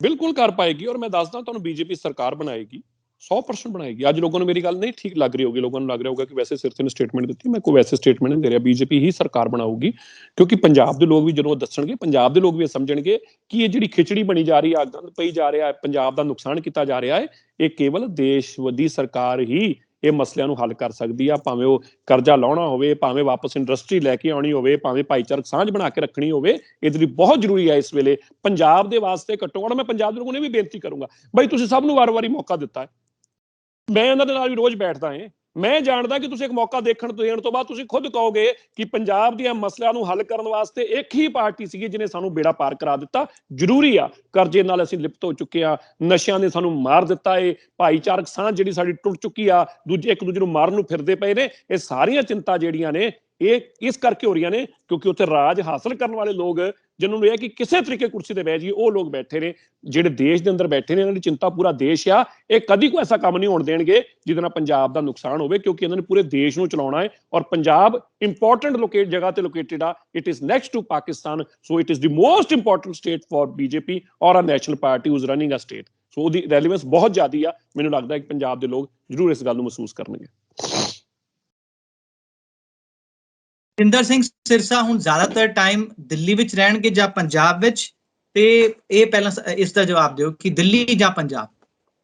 ਨਹੀਂ, ਮੈਂ ਤਾਂ ਦਿੱਲੀ 'ਚ ਹੀ ਹਾਂ ਜੀ। ਮੈਂ ਤਾਂ ਦੇਸ਼ ਦੇ ਜਿਹੜੇ ਸਿੱਖਾਂ ਦੀ ਗੱਲ ਆ, ਉਹ ਕਦੀ ਮੱਧ ਪ੍ਰਦੇਸ਼ ਦਿਖਾਈ ਦਊਂਗਾ, ਕਦੀ ਮੈਂ ਤੁਹਾਨੂੰ ਮਹਾਰਾਸ਼ਟਰ 'ਚ ਦਿਖਾਈ ਦਊਂਗਾ, ਕਦੀ ਛੱਤੀਸਗੜ੍ਹ 'ਚ, ਕਦੀ ਮਨੀਪੁਰ 'ਚ, ਤੇ ਕਦੀ ਅਸਾਮ ਔਰ ਕਦੀ ਜੰਮੂ ਕਸ਼ਮੀਰ 'ਚ। ਜੀ, ਤੇ ਦਿੱਲੀ ਦੀ ਜਿਹੜੀ ਸਿੱਖ ਸਿਆਸਤ ਹੈ, ਕਿਉਂਕਿ ਤੁਸੀਂ DSGMC ਤੋਂ ਅਲੱਗ ਹੋ ਗਏ ਹੋ, ਇਹ ਜਿਹੜਾ ਸਿੱਖ ਸਿਆਸਤ ਵਿੱਚ ਇੱਕ ਕਮੀ ਹੁਣ ਵੇਖੀ ਜਾਏਗੀ, ਇਸ ਨੂੰ ਕੌਣ ਭਰੇਗਾ? ਤੁਹਾਡੀ ਤੁਸੀਂ ਕਿਸ ਵਿਊ ਨਾਲ ਦੇਖਦੇ ਹੋ? ਨਹੀਂ, ਉੱਥੇ ਹਰਮੀਤ ਸਿੰਘ ਕਾਲਕਾ ਬੜੇ ਕਾਬਲ ਆ। ਮੈਂ ਜ਼ਰੂਰ ਕਹੂੰਗਾ ਕਿ ਉਹਦੇ 'ਚ ਲੀਡਰਸ਼ਿਪ ਦੀ ਅਜੇ ਬਹੁਤ ਲੋੜ ਆ, ਉਹਨੂੰ ਆਪਣੇ ਆਪ ਨੂੰ ਇੰਪਰੂਵ ਕਰਨ ਦੀ, ਧੜੇਬਾਜ਼ੀ ਤੋਂ ਉੱਪਰ ਉੱਠਣ ਦੀ ਉਹਨੂੰ ਲੋੜ ਆ। ਉਹ ਅਗਰੈਸਿਵ ਉਹਨਾਂ ਨਹੀਂ ਹੈਗਾ ਜਿੰਨੀ ਉਹਨੂੰ ਮਿਹਨਤ ਕਰਨ ਦੀ ਲੋੜ ਆ, ਪਰ ਉਹ ਇੱਕ ਇਮਾਨਦਾਰ ਆਦਮੀ ਆ। ਉਹਦੇ ਰਹਿੰਦਿਆਂ ਮੈਨੂੰ ਯਕੀਨ ਨਾ ਕਹਿ ਸਕਦਾ ਕਿ ਗੁਰਦੁਆਰਾ ਕਮੇਟੀ ਅੰਦਰ ਗਲਤ ਕੰਮ ਨਹੀਂ ਹੋਊਗਾ। ਕੋਈ ਆਦਮੀ ਗਲਤ ਕੰਮ ਕਰਨ ਦੀ ਸੋਚੇਗਾ ਨਹੀਂ, ਇਹ ਮੈਨੂੰ ਜ਼ਰੂਰ ਯਕੀਨ ਆ ਉਹਦੇ ਤੇ। ਉਹਦੀ ਇਮਾਨਦਾਰੀ ਦੀ ਤੇ ਮੈਂ ਸਹੁੰ ਚੁੱਕ ਸਕਦਾ। ਲੇਕਿਨ ਬਾਕੀ ਬਹੁਤ ਚੀਜ਼ਾਂ ਨੂੰ ਇੰਪਰੂਵ ਕਰਨ ਦੀ ਲੋੜ ਆ। ਪਰ ਅੱਗੇ ਬਹੁਤ ਸਾਡੀ ਲੀਡਰਸ਼ਿਪ ਆ, ਬਹੁਤ ਯੰਗ ਲੋਕ ਇਸ ਕਮੇਟੀ 'ਚ ਖੜੇ ਨੇ, ਜਿਹੜੇ ਮੈਂ ਸਮਝਦਾ ਕਿ ਇਸ ਦਿੱਲੀ ਕਮੇਟੀ ਨੂੰ ਅੱਗੇ ਲੈ ਕੇ ਜਾਣਗੇ। ਔਰ ਅੱਜ ਉਹ 30 ਮੈਂਬਰਾਂ ਦੀ ਕਮੇਟੀ ਆ, ਔਰ ਮੈਨੂੰ ਉਮੀਦ ਨਹੀਂ, ਮੈਨੂੰ ਪੂਰਾ ਯਕੀਨ ਆ ਕਿ ਇਹ ਆਪਣੀ ਕਮੇਟੀ ਬਣਾਉਣਗੇ ਔਰ ਇੱਕ ਬੜੇ ਵਧੀਆ ਤਰੀਕੇ ਨਾਲ, ਸੁਚਾਰੂ ਤਰੀਕੇ ਨਾਲ ਚਲਾਉਣਗੇ। ਜਿੱਥੇ ਸਾਡੀ ਲੋੜ ਪਊਗੀ, ਮੈਂ ਹਮੇਸ਼ਾ ਉਹਨਾਂ ਦੇ ਵਾਸਤੇ ਡਟ ਕੇ ਖੜਾ ਰਹੂੰਗਾ। ਔਰ ਇਸ ਕਮੇਟੀ ਦੇ ਕੰਮ ਦੇ ਪ੍ਰਤੀ ਮੈਨੂੰ ਕੁਝ ਵੀ ਕਰਨਾ ਪਊਗਾ ਆਊਟ ਆਫ ਦੀ ਵੇ ਜਾ ਕੇ, ਮੈਂ ਉਹ ਵੀ ਕਰੂੰਗਾ, ਕਿਉਂਕਿ ਮੇਰਾ ਬਹੁਤ ਪਿਆਰ ਆ। ਮੈਂ ਆਪਣੇ ਹੱਥੀਂ ਇਸ ਬੂਟੇ ਦੇ ਛੋਟੇ ਚੀਜ਼ਾਂ ਮੈਂ ਆਪ ਲਾਈਆਂ ਨੇ, ਭਾਵੇਂ ਉਹ ਫ੍ਰੀ ਡਾਇਲਿਸਿਸ ਹਸਪੀਟਲ ਚਲਾਉਣ ਦੀ ਗੱਲ ਹੋਵੇ, ਭਾਵੇਂ ਉਹ ਦਵਾਖਾਨਾ ਚਲਾਉਣ ਦੀ ਗੱਲ ਹੋਵੇ, ਭਾਵੇਂ ਉਹ MRI ਔਰ CT ਸਕੈਨ ਚਲਾਉਣ ਦੀ ਗੱਲ ਹੋਵੇ, ਭਾਵੇਂ ਬੰਗਲਾ ਸਾਹਿਬ ਨੂੰ ਮਾਡਰਨ ਬਣਾ ਕੇ ਮਾਡਰਨ ਕਿਚਨ ਲਿਆਉਣ ਦੀ ਗੱਲ ਹੋਵੇ, ਭਾਵੇਂ ਹੁਣ ਤੁਸੀਂ ਦੇਖੋਗੇ ਥੋੜੇ ਦਿਨਾਂ ਬਾਅਦ ਜਿਹੜਾ ਸਾਡਾ ਮਿਊਜ਼ੀਅਮ, ਜਿਹੜਾ ਸਾਡਾ ਸਿੱਖ ਇੰਟਰਨੈਸ਼ਨਲ ਸੈਂਟਰ, ਅਸੀਂ ਇਹਨੂੰ ਸ਼ੁਰੂ ਕਰਨ ਵਾਸਤੇ ਬਹੁਤ ਮਿਹਨਤ ਕਰਕੇ ਚਾਲੂ ਕੀਤਾ ਸੀ। ਹੁਣ ਜਿਹੜੀ ਮੇਰੀ ਨਵੀਂ ਕਮੇਟੀ ਉੱਥੇ ਬਣੂਗੀ ਉਹਨੂੰ ਚਾਲੂ ਕਰੂਗੀ, ਤੁਸੀਂ ਦੇਖੋਗੇ ਅਜੂਬਾ ਹੋਊਗਾ ਉਹ। ਸੋ ਮੇਰਾ ਬਹੁਤ ਉਹਦੇ ਨਾਲ ਲਗਾਵ ਔਰ ਮੇਰਾ ਬਹੁਤ ਉਹਦੀ ਪੈਸ਼ਨ ਆ। ਸੋ ਮੈਂ ਹਰ ਜਗ੍ਹਾ ਉਹਨਾਂ ਨਾਲ ਖੜਾ ਰਹੂੰਗਾ। ਮੈਨੂੰ ਉਮੀਦ ਆ ਕਿ ਕਮੇਟੀ ਦੇ ਅੰਦਰ ਜਿਹੜੇ ਚੰਗੇ ਲੋਕ ਨੇ, ਪਾਰਟੀ ਨੇ ਫੈਸਲਾ ਲੈਣਾ ਉਹਨਾਂ ਨੇ ਕਿਹਨਾਂ ਨੂੰ ਬਣਾਉਣਾ ਹੈ, ਪਰ ਮੈਂ ਇਹ ਸਮਝਦਾ ਕਿ ਇੱਕ ਇਮਾਨਦਾਰ ਬੰਦਾ ਹਰਮੀਤ ਸਿੰਘ ਕਾਲਕਾ ਜ਼ਰੂਰ ਆ, ਉਹਨੂੰ ਮਿਹਨਤ ਹੋਰ ਕਰਨ ਦੀ ਲੋੜ ਆ, ਸ਼ਾਇਦ ਉਹ ਇਹਨੂੰ ਜ਼ਰੂਰ ਕਰੇਗਾ ਔਰ ਮੇਰੇ ਇਸ ਸੁਝਾਅ ਨੂੰ ਪੋਜ਼ਿਟਿਵ ਰੂਪ ਅੰਦਰੋਂ ਜ਼ਰੂਰ ਲਏਗਾ। ਬਹੁਤ ਬਹੁਤ ਸ਼ੁਕਰੀਆ ਸਿਰਸਾ ਸਾਹਿਬ, ਜਗਬਾਣੀ ਟੀਵੀ ਦੇ ਨਾਲ ਜੁੜਨ ਦੇ ਲਈ ਧੰਨਵਾਦ। ਬਹੁਤ ਬਹੁਤ ਧੰਨਵਾਦ ਜੀ। ਵਾਹਿਗੁਰੂ ਜੀ ਕਾ ਖਾਲਸਾ, ਵਾਹਿਗੁਰੂ ਜੀ ਕੀ ਫਤਿਹ।